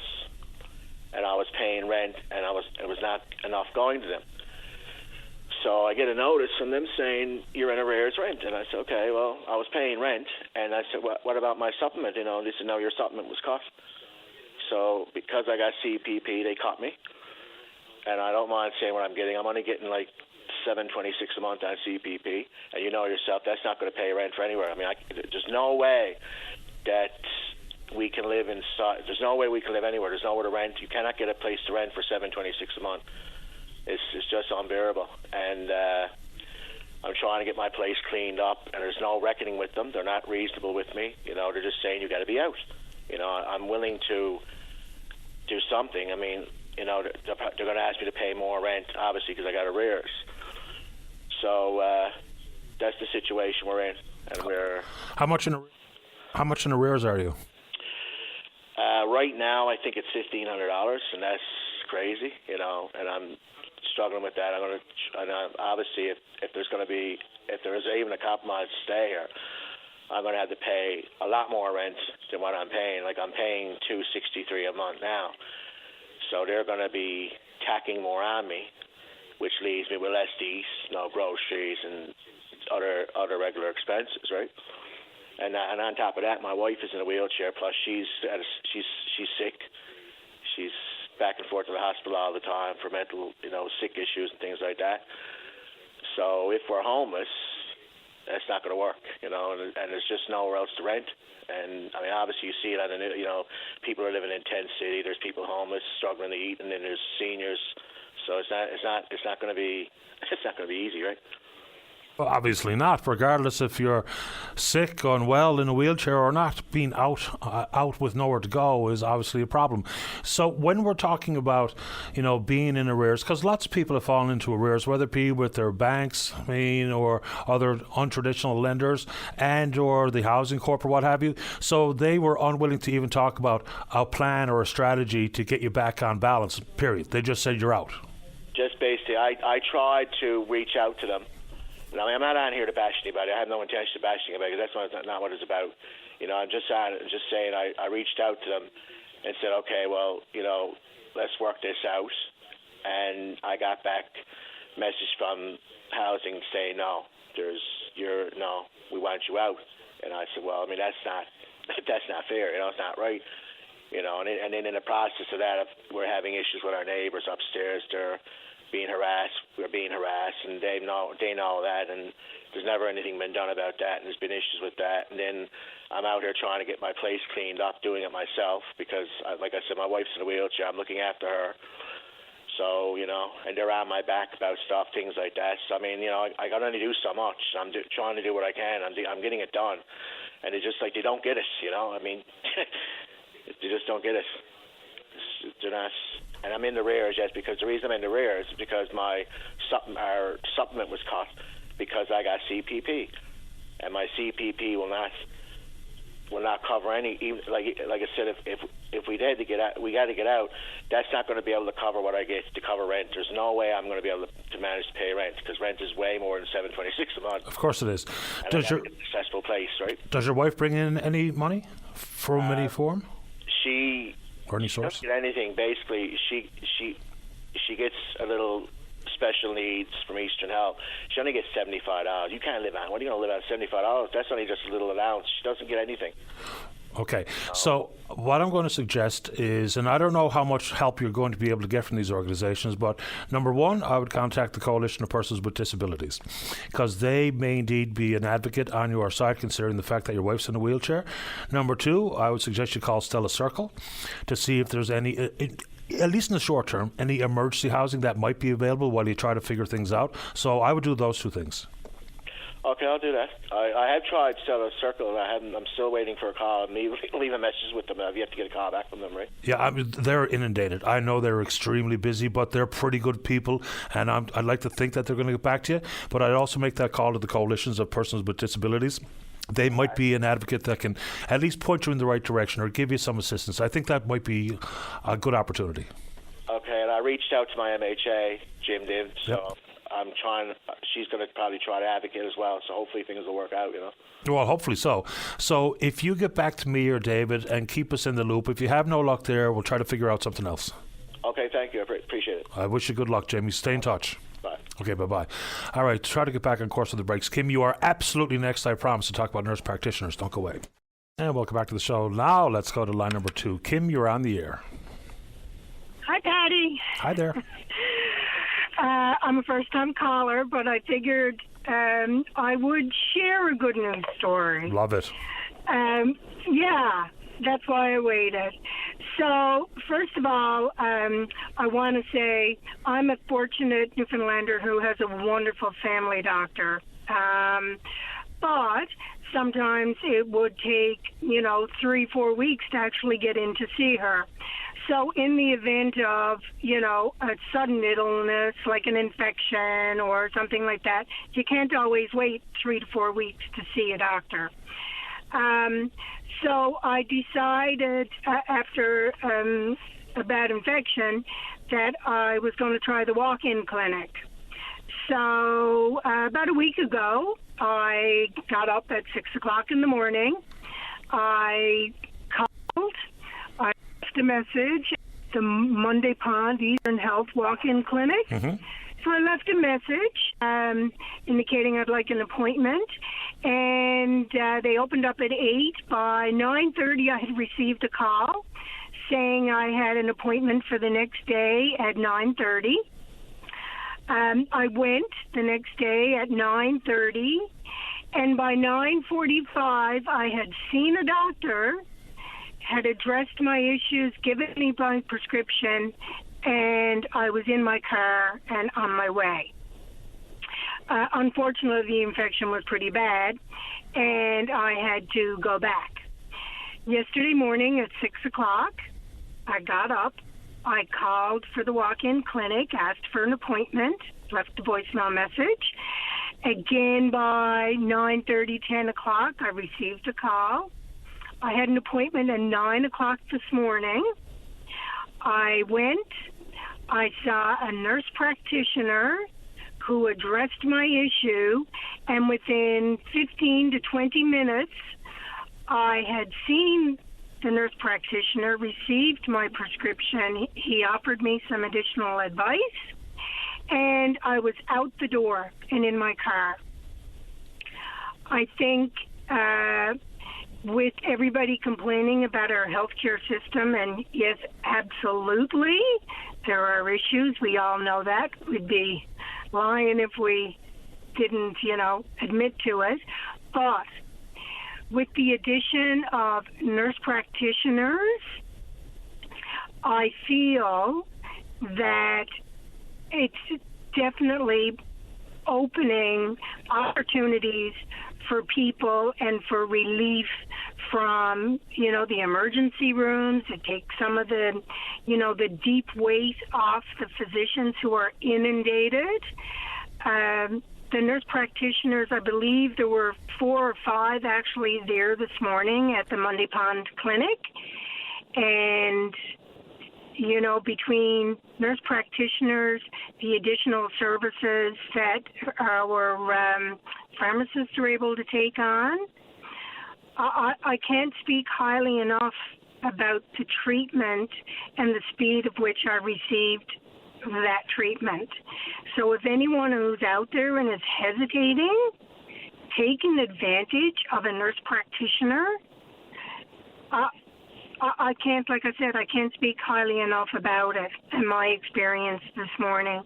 It really was eye-opening. And I really believe that the government should look into, expanding on this nurse practitioner opportunity and provide them with whatever they need, really promote that. And I think if there's more opportunities to bring them into the community, I honestly believe that should be done. It's an extremely important profession inside the world of healthcare, no doubt about it. I've only had to deal with the nurse practitioner once, as far as I can remember, and she was excellent. And I'm like you. I'm lucky enough to have a family doctor. I was on the Patient Connect waiting list for almost a year, but I do have a terrific doctor, and I'm very thankful for that. And nurse practitioners, licensed practical nurses, registered nurses, family doctors, when you work inside these collaborative care clinics, not every ailment requires seeing an MD. You don't always need to see the doctor. You can absolutely get 100% of what you need from, in this instance, a nurse practitioner. Absolutely. Yeah. And I mean, in this case, the nurse, without going too much into my medical history, of course, but with that particular case, not only was he able to address my current issue, I said, by the way, I'm also having this problem. And before I left, he had addressed that issue as well. So, with the opening of, I've been kind of watching what's going on with the old Costco building. I think, if we could, if the government could look at, the nurse practitioner role and see what they can do about recruiting more to the university. And, I am aware of the nurse practitioner program at the university as well. And I know, they're coming through the university. So they're highly trained. And you're absolutely right. Not every condition that you have needs a medical doctor. There were 2 this morning that I went, and the nurse practitioner was more than capable and able to help me with that. And like I said, it takes the heavy burden of, the doctors and the emergency rooms that are inundated, because they're all carrying such tremendous load for for so many patients out there who are in need and without a family doctor. But, getting up at 6 o'clock in the morning to make that phone call for an appointment the next day was a small sacrifice to be able to get in to see one. So, anyone who's hesitating about seeing a nurse practitioner, really, I can't speak highly enough about my experience. And I'm glad that's the way it was. Kim, thanks for your patience and the update this morning. Appreciate your time. Hope you're well. Yeah. Thank you. Thank you, Patty. Nice chatting. My pleasure. Take care. Bye now. Okay, bye-bye. There we go. So the nurse practitioners, top quality. Let's take a break. When we come back, Joanne's there to talk about, I guess it's a contest inside the National Trust for Canada. It's about preserving Episcopal heritage buildings here in the country. One such is Our Lady of Mercy. And then Shane's there to talk about air ambulance and whatever you want to talk about right after this. Don't go away. You're listening to a rebroadcast of VOCM Open Line. Have your say by calling 709-273-5211 or 1-888-590-8626 and listen live weekday mornings at 9 a.m. Welcome back to the program. Let's go. Line number 6. Good morning, Joanne. You're on the air. Good morning, Patty. How are you this morning? Great today. Thanks. How about you? Good, thank you. We're having a wonderful day here on the West Coast. It's beautiful out. Well, lucky you. The West Coast, the best coast when we're talking about weather, socked in grey again here today in town, unfortunately. Oh, that's too bad. That's it, bye. Thank you for taking my call today. No problem. I am with the Our Lady of Mercy Complex Committee. And as we discussed before, we're in a nationwide competition for funding for restoration of our heritage designated site, which is Our Lady of Mercy Church. And currently, we're running first. We're very close to another place in Ontario.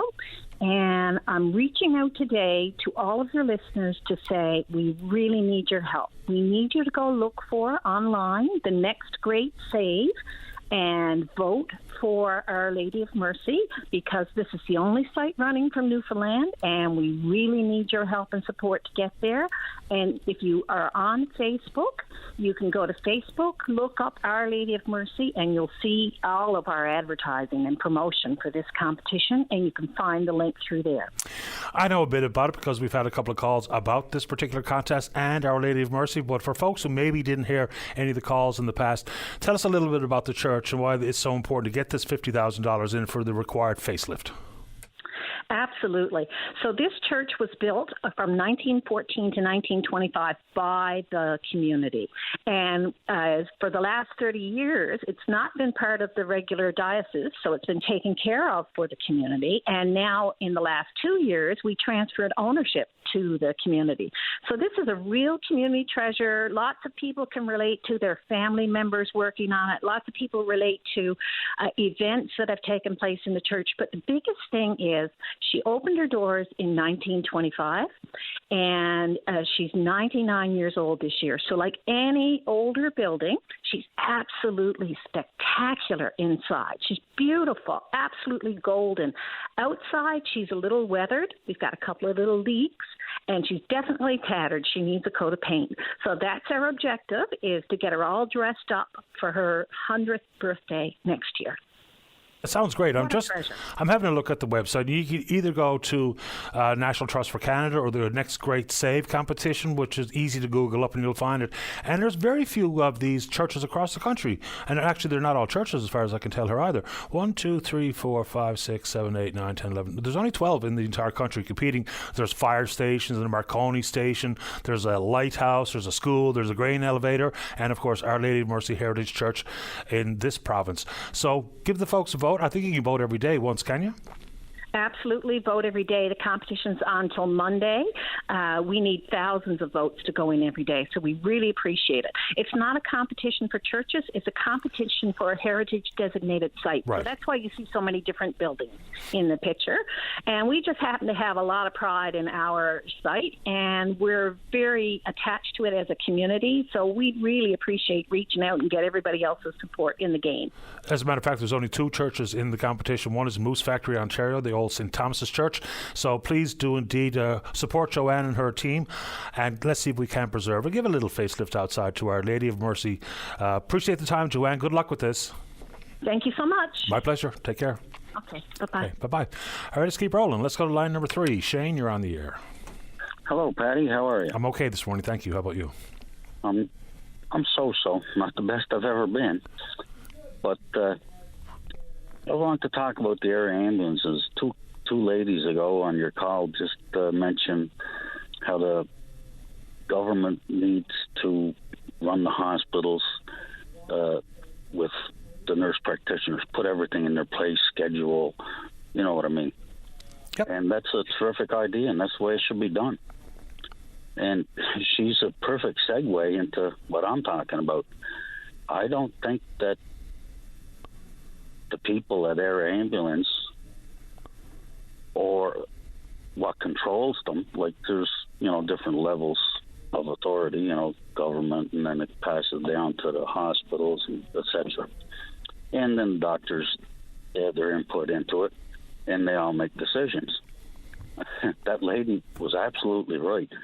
Decisions need to be made, and you got to allocate resources properly.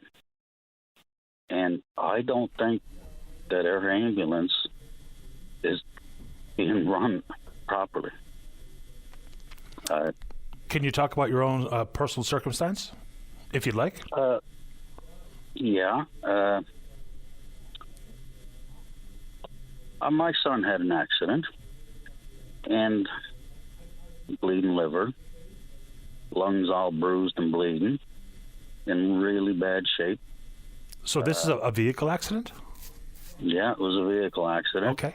And it happened midnight on Sunday, so that's early Monday morning. And he was in the hospital in Corner Brook on Monday. And I know there's weather, and that's where the importance of scheduling and talking to everybody comes in. I think the ball was dropped pretty severely because with injuries like that, they're life-threatening. His stomach is blowing up, and no one's giving us results. But if your stomach blows up, that's either blood or an infection or something. His pulse is over 150, and he can't breathe. And now, after all this time with it fogged in, there was nothing done to send him anywhere else. There was all kinds of fumbles, and that lady is absolutely right.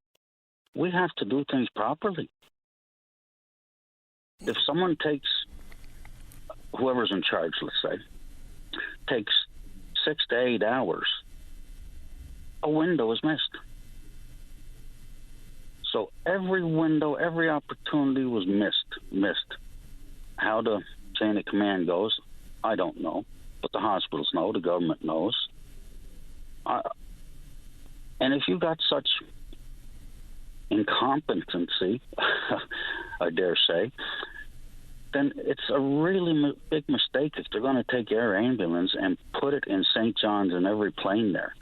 What are we going to do? Fly planes from Halifax over to here, Air Ambulances, to pick them up, to take them back to Halifax because planes can't get out of St. John's?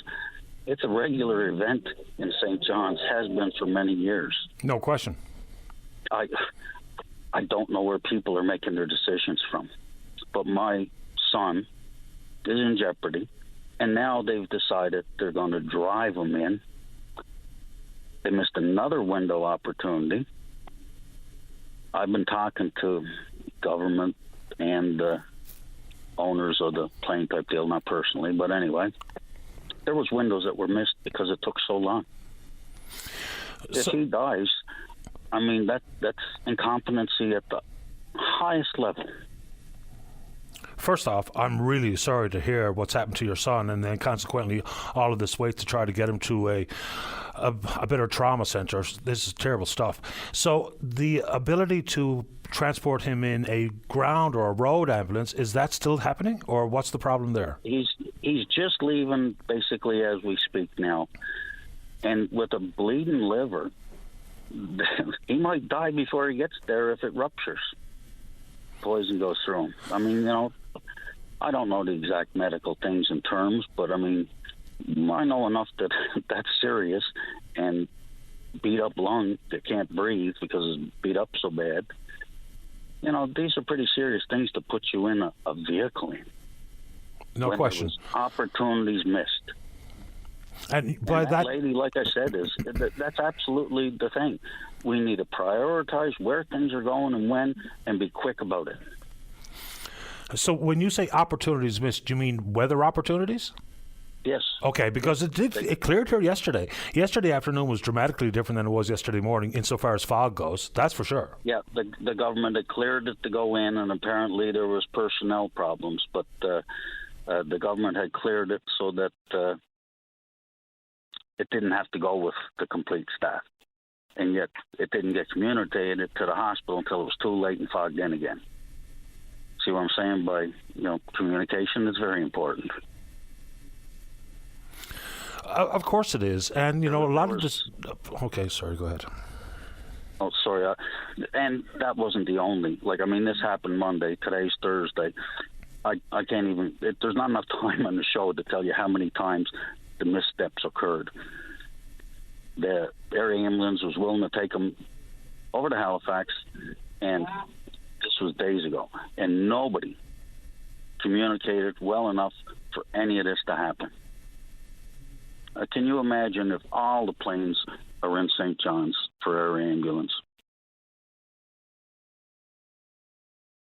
Well, there's a few things. They have indeed changed the way, I think it's called a Cat 4 radar system or something, which allows commercial aircraft to land in more foggier conditions they were in years past. I don't know if air ambulance aircraft are equipped with that sort of technology. I guess that's something I should find out, because that does make a big difference.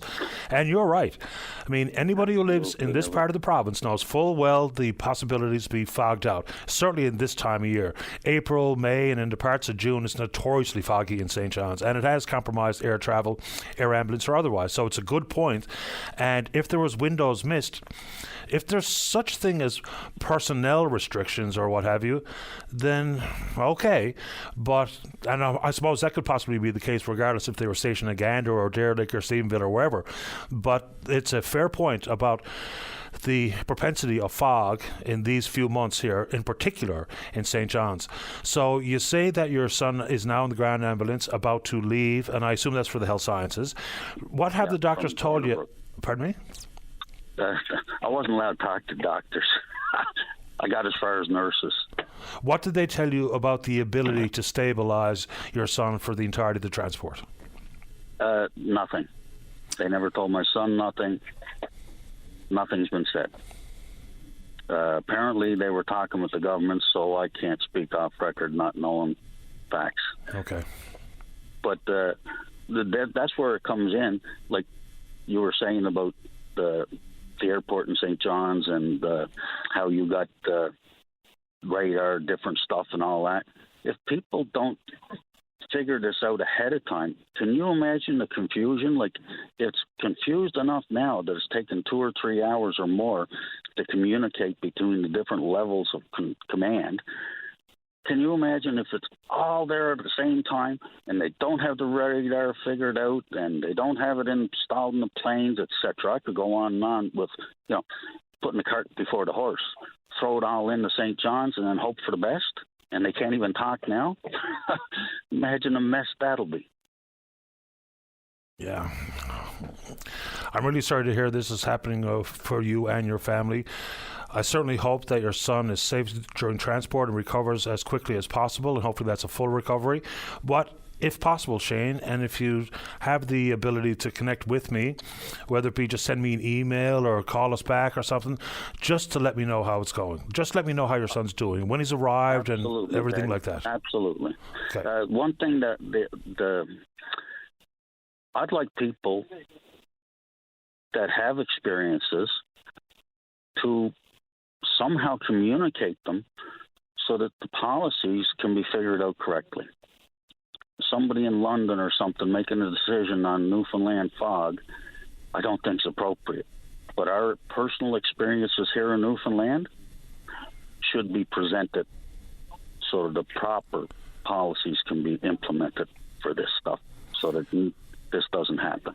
Understood. Please keep me in the loop. I wish you and your family well, Shane. Thanks, Patty. You're welcome. Take care. Take care. All right. Bye-bye. All right. When we come back, the impact of cell phones, social media on children, what we can do about it, as in particular, what we can do in the actual school curriculum. Because it's one thing to say we should ban the cell phone, quite another to talk about cell phone usage safety, whether that be inside the family and or in the school. When we have a collective and a captive audience, maybe a good opportunity for that. Dr. Janine Hubbard right after the break. Don't go away. Welcome back to the program. Well, Dr. Janine Hubbard is a child psychologist and also contributor to this program and joins us on line number 4. Dr. Hubbard, you're on the air. Good morning, Patty. Good morning to you. Welcome back. Thank you so much. So I think we know a lot about the impact of phone usage, social media platforms on children, whether it be distraction or increased levels of anxiety or what have you. But what we haven't really talked about a whole lot is what to do about it, and especially so-called early intervention, early knowledge sharing. So what do you think we should be doing? Well, really, as you sort of, I think an earlier caller alluded to, the cat's out of the bag. These are part of our daily use. They're being used younger and younger. Certainly, we want to differentiate because we know that not all cell phone use or not all social media use looks the same. And we also have lots of research looking at who is more vulnerable to it and who, can just use it and pass it on and be just fine. We need to be training and teaching our kids how to use all of this responsibly. We need to be talking to them at an early age about, well, why do you feel really good when somebody likes an image that you've shared? Again, a lot of our kids are far more literate than we are around some of the photo editing and some of that piece of things. But like I say, from a very early age, talking about, well, how do we know if something's been altered? How do we know if it's an AI image? How do we know if this is an accurate source of information? And really, like anything we're doing in class and in school, we're training them to be young adult members of our society. So if we do something like a complete ban, that doesn't give the opportunity to train and model and educate as we go along so that by the time they finish up and go into the workforce, they do have a really good idea in terms of, well, when is it appropriate? When is it not appropriate? What are good uses? How do I keep track and determine maybe I'm using it too often? So including it in our education and also education for parents and modeling from parents. Yeah, I mean, I don't even know how we incorporate the AI conversation in this one because a whole other conversation. I don't even know where we're going on that front. Look, there's lots of benefits to artificial intelligence, but there's lots of warning signs out there. And, just recently, this is a bit off track, but the federal government just announced $2.4 million for AI-related matters. $2 billion of it's going to go into, helping startup funds, technology companies, and only $50 million going into safety regulations regarding AI. I think there's probably a bit of a misguided allocation of funds inside that. Okay. Topic for another day. I actually just finished doing a course, kind of an intro to AI, which was fascinating and terrifying. And I figured out, again, I at least needed to know what it was all about. And that's the same thing that we're looking at here. People need to, rather than restrict, we need to teach, and we need to teach in a gradual level moving forward from quite a young age. And this is not an AI-related comment necessarily, but, it's important that children and adults, I would suggest, understand that most of what they see is not real. Most of what they see is people at their very, very best, not reflective of their actual life. I mean, that's something that kind of gets misconstrued here. You see it and you think, well, my God, everyone's so glamorous, everyone's so pretty, everyone's so thin. It's just not real. And as I say, we don't take pictures of the day you're having, just a rough day and you're sitting around staring at your belly button and thinking, wow, my life isn't very exciting. No, of course. It's my so-called life. We feature the highlights. We feature the positives, and we either filter out or choose not to capture most of normal life. So again, I remind people of that every year at the holidays. If you're feeling blue, don't go on social media, because that comparison that comes out can be really challenging. So with all of it, it's doing it in a safe way. So it's really hard if you have a 17-year-old to say, okay, you need to show me what you're doing on all your social media accounts and texting and when are you using it. But if you start introducing it right from the earliest stage and teaching responsible use, you're going to have a much easier time in terms of helping with I made a mistake. I screwed up. I said something and they misunderstood it, and now I'm in a fight, and what do I do about this? In terms of the school piece, full disclosure, I'm not trying to manage a classroom full of teenagers. I can appreciate and value what the teachers are going through, and certainly I have lots of teens for whom it is a huge distraction, and they are people who should never have it out or available unless it's sanctioned time, and other kids who are able to self-regulate and use it really appropriately, and at times use it as a coping strategy. So trying to figure out a one-size-fits-all is really challenging. What I will say, what we know is, especially for tweens and teens, the more you restrict something or ban something, that's exactly the age in which they're going to turn around and say, you think you're going to control what I'm doing? And then you have far more deceptive use. Then you have under-the-table use. Like you have, again, kind of more forbidden use, which is what's far more likely to get people in trouble. Yeah, I mean, it's like, there's no surefire way to get people to walk on your lawn by putting up a sign that says stay off the lawn. Exactly. So, I mean, there's a lot to this, and I don't know how much time we can take with it today, but, we can talk about safe use, and I think it's a good place to do it, not only inside the home, but in the class where they can learn together and share their experience and ideas. Learn how to use it effectively as an effective search tool. What a great way to then start about misinformation and how do you determine reliable sources, but also in terms of conversations of, how do you feel when you see an image that looks like that? Talking about the body image, talking about all of the things that can come along with usage, but including it as part of the curriculum and part of the lesson planning, that's going to be meaningful for kids. That's what's going to make sense. I don't know how to ask this question, but there's the concept out there of scared straight. How should we approach some of the real life circumstances that have evolved from social media, whether it be the digital pile-on of bullies, because the stories are clear. I mean, it's led to tragic outcomes. So as opposed to teach them how to use it safely, how should we broach the outcomes where it has been really quite dire? Well, and I mean, there are times when, yes, police involvement, school involvement. I mean, there are times when you're looking at things like distribution of child pornography or, allegations or videoing of assaults. And I mean, those get handled very, very carefully. At the same time, looking at some of the data. So, for example, because most of the data at this point, of course, is correlational. So if you're saying, social media use causes depression, and kids are using it for more than 5 hours a day, well, first of all, I want to look at which kids are at risk, but is there some chicken and egg there? Is it that a student who has developed depression for a variety of reasons is withdrawing from family and spending more time in their room by themselves? What are they doing with the social media? Because also remembering that it's not all bad, it's not all evil. Some of it is. Some of it can be very harmful, but sure, there are a lot of really great apps and coping strategies, and sometimes it's reaching out and finding people who can provide support, whether that's friends, whether that's through different organizations.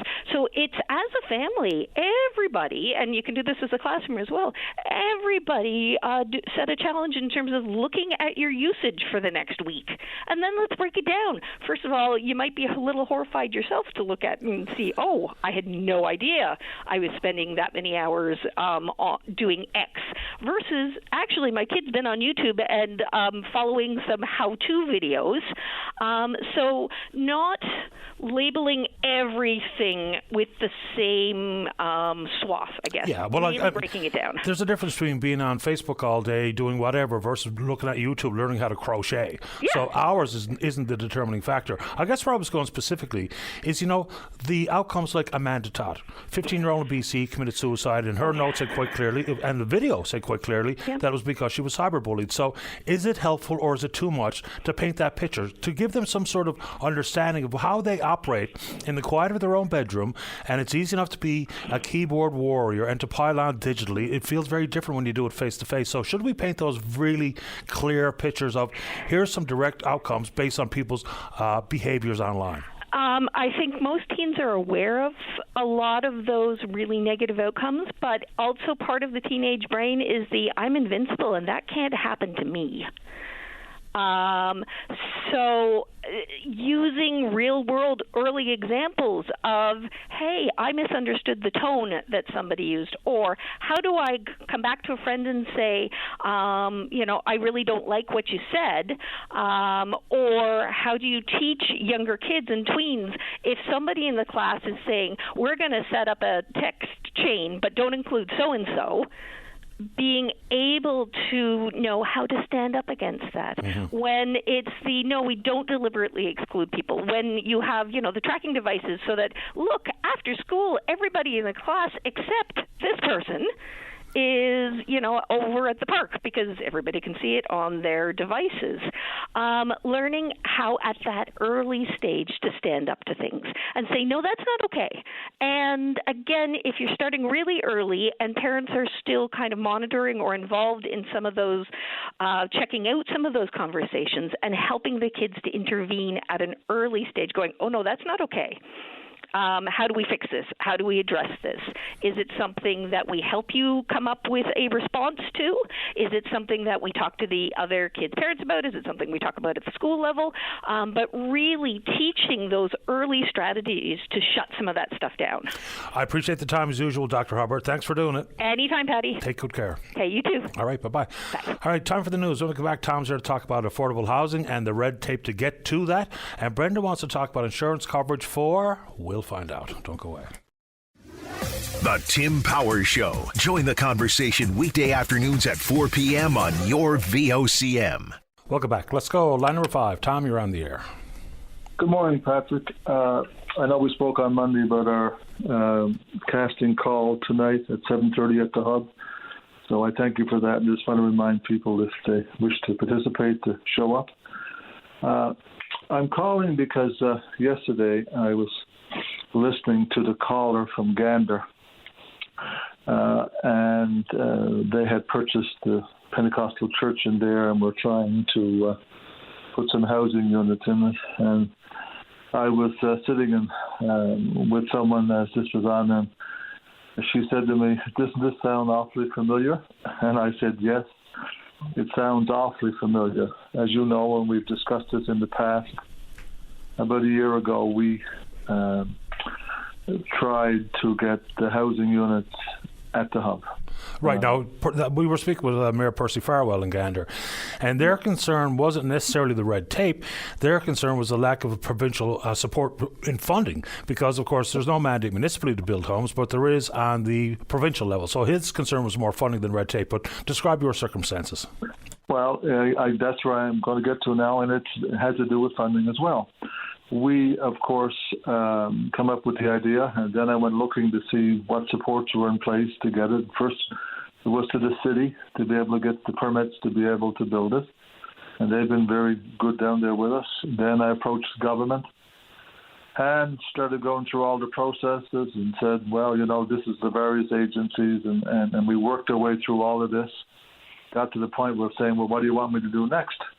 Well, we need a design. So I came up with a design, from our designer, and all the people from Newfoundland Labrador Housing and the politicians and all the people showed up at the hub, and we gave them lunch, and they said, "Whoa, what a wonderful idea this is! This is just fantastic." Okay, great, thank you. What do we do now? Okay, we'll get back to you. So back they go, and then I keep pursuing and asking, well, what's happening? What do you want me to do next? Oh, now we need some hard architectural drawings. Not a problem. Will you fund it? Yeah. A month later, I get approval for the funding, go to the architect, get the drawings, submit them to government, and say, okay, great.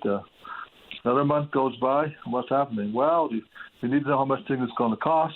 So go to a contractor, get a contractor's price, submit it all to everybody concerned. Another month goes by, and I finally discuss it with my MHA and say, look, what are we going to do? The construction season is upon us. Well, Tom, I'm sorry to tell you, we don't have any money for this. Here I am a year into this process, dot every I, cross every T, jump through every hoop, every loop. There's no funding. And yet, the units that I'm building are about $65,000-$70,000 a unit for 7.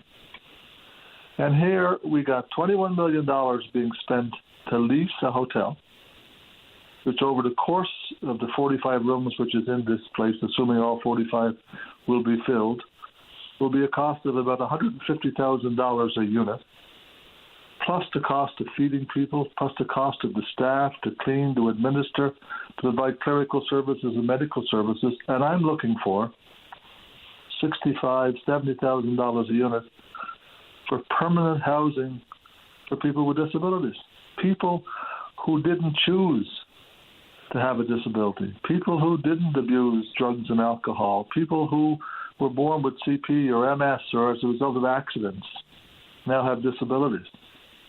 And I'm being told there's no money available?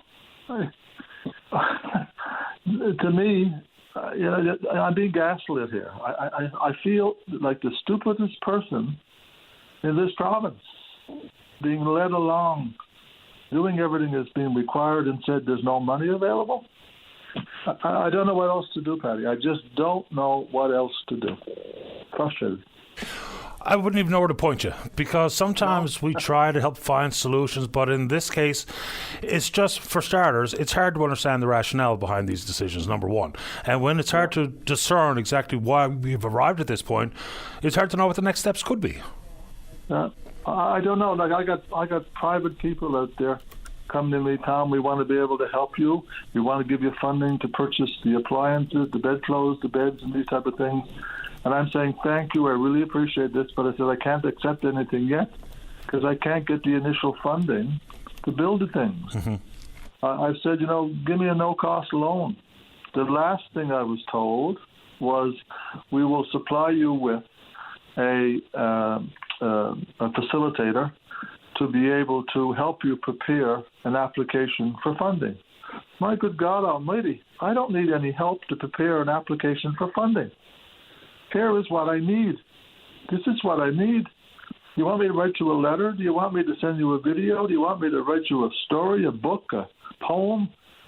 This is the money I need. You have the price from the contractor. You're going to hire a consultant to come in and sit down with me and say this. Like I was on a session 2 days ago that I had three days. I kept getting notices from Newfoundland Labrador Housing saying you have to attend this online session to get funding. So I did it. I logged on, which was an exercise in itself. Finally, when the time came, what's going on? Oh, we're late. Only to find out later that this group were from Halifax and they didn't know what the time was in Newfoundland. And then when I get on this thing, there's no introductions. There's no being told who they are, what they are. No way of finding an application, no knowing what I could do or anything else. I sent 2 emails to them, and they said, your emails are being considered, and I still haven't heard back from them. So if you can't tell the frustration in my voice, then I'm obviously not presenting it very well because I'm at my wit's end. I don't know what else to do. I got a building, I got drawings, I got a price from a contractor, and this will put 6 units for persons with disabilities. And not only that, the savings to government, like most of these people now are being subsidized to the tune of $1,200 a month for accommodations. I estimate we'll probably charge $7 per unit. And that's $500 a month government will save in subsidizing these people over the lifetime that they're there with us. So, that's $30,000, $40,000 a year in savings alone. And the final kicker is we're a charity. If I close the doors of the hub tomorrow, that building becomes the property of the government. It doesn't become mine to sell and distribute amongst the staff and the members. It becomes the property of government. Right. So, so they inherit yet something else that they can't operate and don't need and don't want. Tom, the frustration is real. I'm sorry I'm late for the break, but I appreciate your frustration and the time. I thank you for taking my call, and hopefully somebody who's listening will help us get along with this. Thank you very much for your time, Betty. Thanks, Tom. All the best. Okay, bye-bye. Right, bye-bye. Final break of the morning. When we come back, we're talking about cannabis use for a disability, and Janet wants to talk about cell phones in school. Don't go away. Welcome back to the show. Let's go to line number 1. Brenda, you're on the air. Hi, Patty. How you doing? Doing okay. How you doing? Oh, not bad, thanks. I mean, other than sick of fog, right? I hear you. Yeah. The reason why I'm calling is because, I'm a school guidance counselor, but I'm off work. The previous man that was speaking was talking about disability and whatnot. He was talking about different types of disability, but I'm off work as a result of stress. I'm not blaming it on being a school guidance counselor. A lot of stuff happened. My boyfriend died. My house burned down. I've been through a lot of stress. And ultimately, most people would say, go take medication. But ultimately, my boyfriend had an issue with that, and that's probably what caused him to die. So I don't want to take any form of medication to get to sleep at night, but I do find it hard getting to sleep. So the only thing that I'm okay with doing personally is a weed gummy because it helps me sleep. And it's not a big deal. Like, it's not going to kill me. That the insurance company is not covering those things. But I'm wondering, and asked the question. I called the insurance company yesterday. I spoke to the union. They directed me to the union. The union was great. But I don't know if this has not really been something that's been discussed before, because I guess as a counselor or a teacher, we're not supposed to do anything in the meantime. I mean, I've got an issue with alcohol, and I'm not under influence at the moment, but as a school guidance counselor, I could get no subsidy for any form of treatment at all, except to go to Harbour Grace or Corner Brook, which I did, in fact. And after 3 days, I left because it was a complete and utter farce. I'm not trying to tell people not to do it, but I'm saying for me, trying to drug you up on diazepam and sit you down and say, we got all these treatment plans here, of which there's nothing. I'm a psychologist. Well, I'm a counselor. I have a master's in psychology. There's no treatment there. They're pet therapy. They're this therapy. All the therapies. I asked them about it when I was there. I'm like, why aren't these things existing that you said are? And they said, well, I probably wasn't meant for group treatment because I questioned why there was no music therapy when there's a piano in a room. That's their music therapy. Their recreational therapy is to give a ball and whatever and go into the gym yourself. Their pet therapy is that you can see your pet when you're in, but they might take you to the SPCA for a visit to look at poor animals in a cage. We've got a lot of things going on here, obviously. We've got children, like a lot of beautiful souls I met over there in the meantime, right? Trying to get help. And I went in, I done it, I tried. I couldn't maintain longer than 3 days, and not because I needed a drink, because I was too zoned out on their diazepam or whatever it is to even want one. It was nothing to do with that. It was just like a complete and utter waste of time. So we got that going on. So the only thing I can find, I don't want to take diazepam. I don't want to take a medication that possibly killed my ex-boyfriend. I would like to take a weed gummy. It's the only thing that helps me sleep. And I'm off on disability, so I don't have a humongous amount of money. And we have insurance policies and unions, God love them, that are not covering treatment for any form of addiction. And we're teachers and counselors, and we're supposed to be helping those children with addictions and mental illnesses, but they won't help us help them. And the insurance policy doesn't cover weed gummies, but it will cover Zopicone or whatever. So, though, I'm sorry, I'm a bit long-winded, but... so what is the point, though, sorry, before we run out of time? Is that you can't get insurance coverage? The main point is that the insurance does not cover anything other than a chemical. It doesn't cover weed or cannabis. I understand counselors, teachers aren't going into work under the influence of that, obviously, right? But, I mean, people need to sleep, and I'm not even working at the moment, and I'm on disability, and I can't get coverage for a weed gummy, but they prefer to ship off a chemical. And that this is a direct result because of the Canadian Medical Association and their current policies surrounding medical cannabis. They pretty much encourage their practitioners to not prescribe, whether it be CBD or anything else, because they're talking about quality, safety, efficacy. They talk about the liabilities associated with these prescriptions. So the insurance companies are pretty much just following the lead of the Canadian Medical Association. Not to say that's right or wrong, but I'm pretty sure that's their basis for not offering coverage for these types of medications. So the Medical Association, for some reason, is unwilling. They talk about the lack of research and the lack of documentation about the efficacy and quality of cannabis products for treating whether it be sleep-related matters or other medical ailments. So that's, I think, the root of this particular problem. Okay. I hadn't really thought about it. I don't really know much about the medical industry like that, but why would they, I'll get your perspective, why would they cover all kinds of chemicals that could possibly kill somebody, especially if somebody is depressed or suicidal, which I'm not, thank be to God, but I have been there before. But they'll cover medications that you can take home, like a bottle of pills.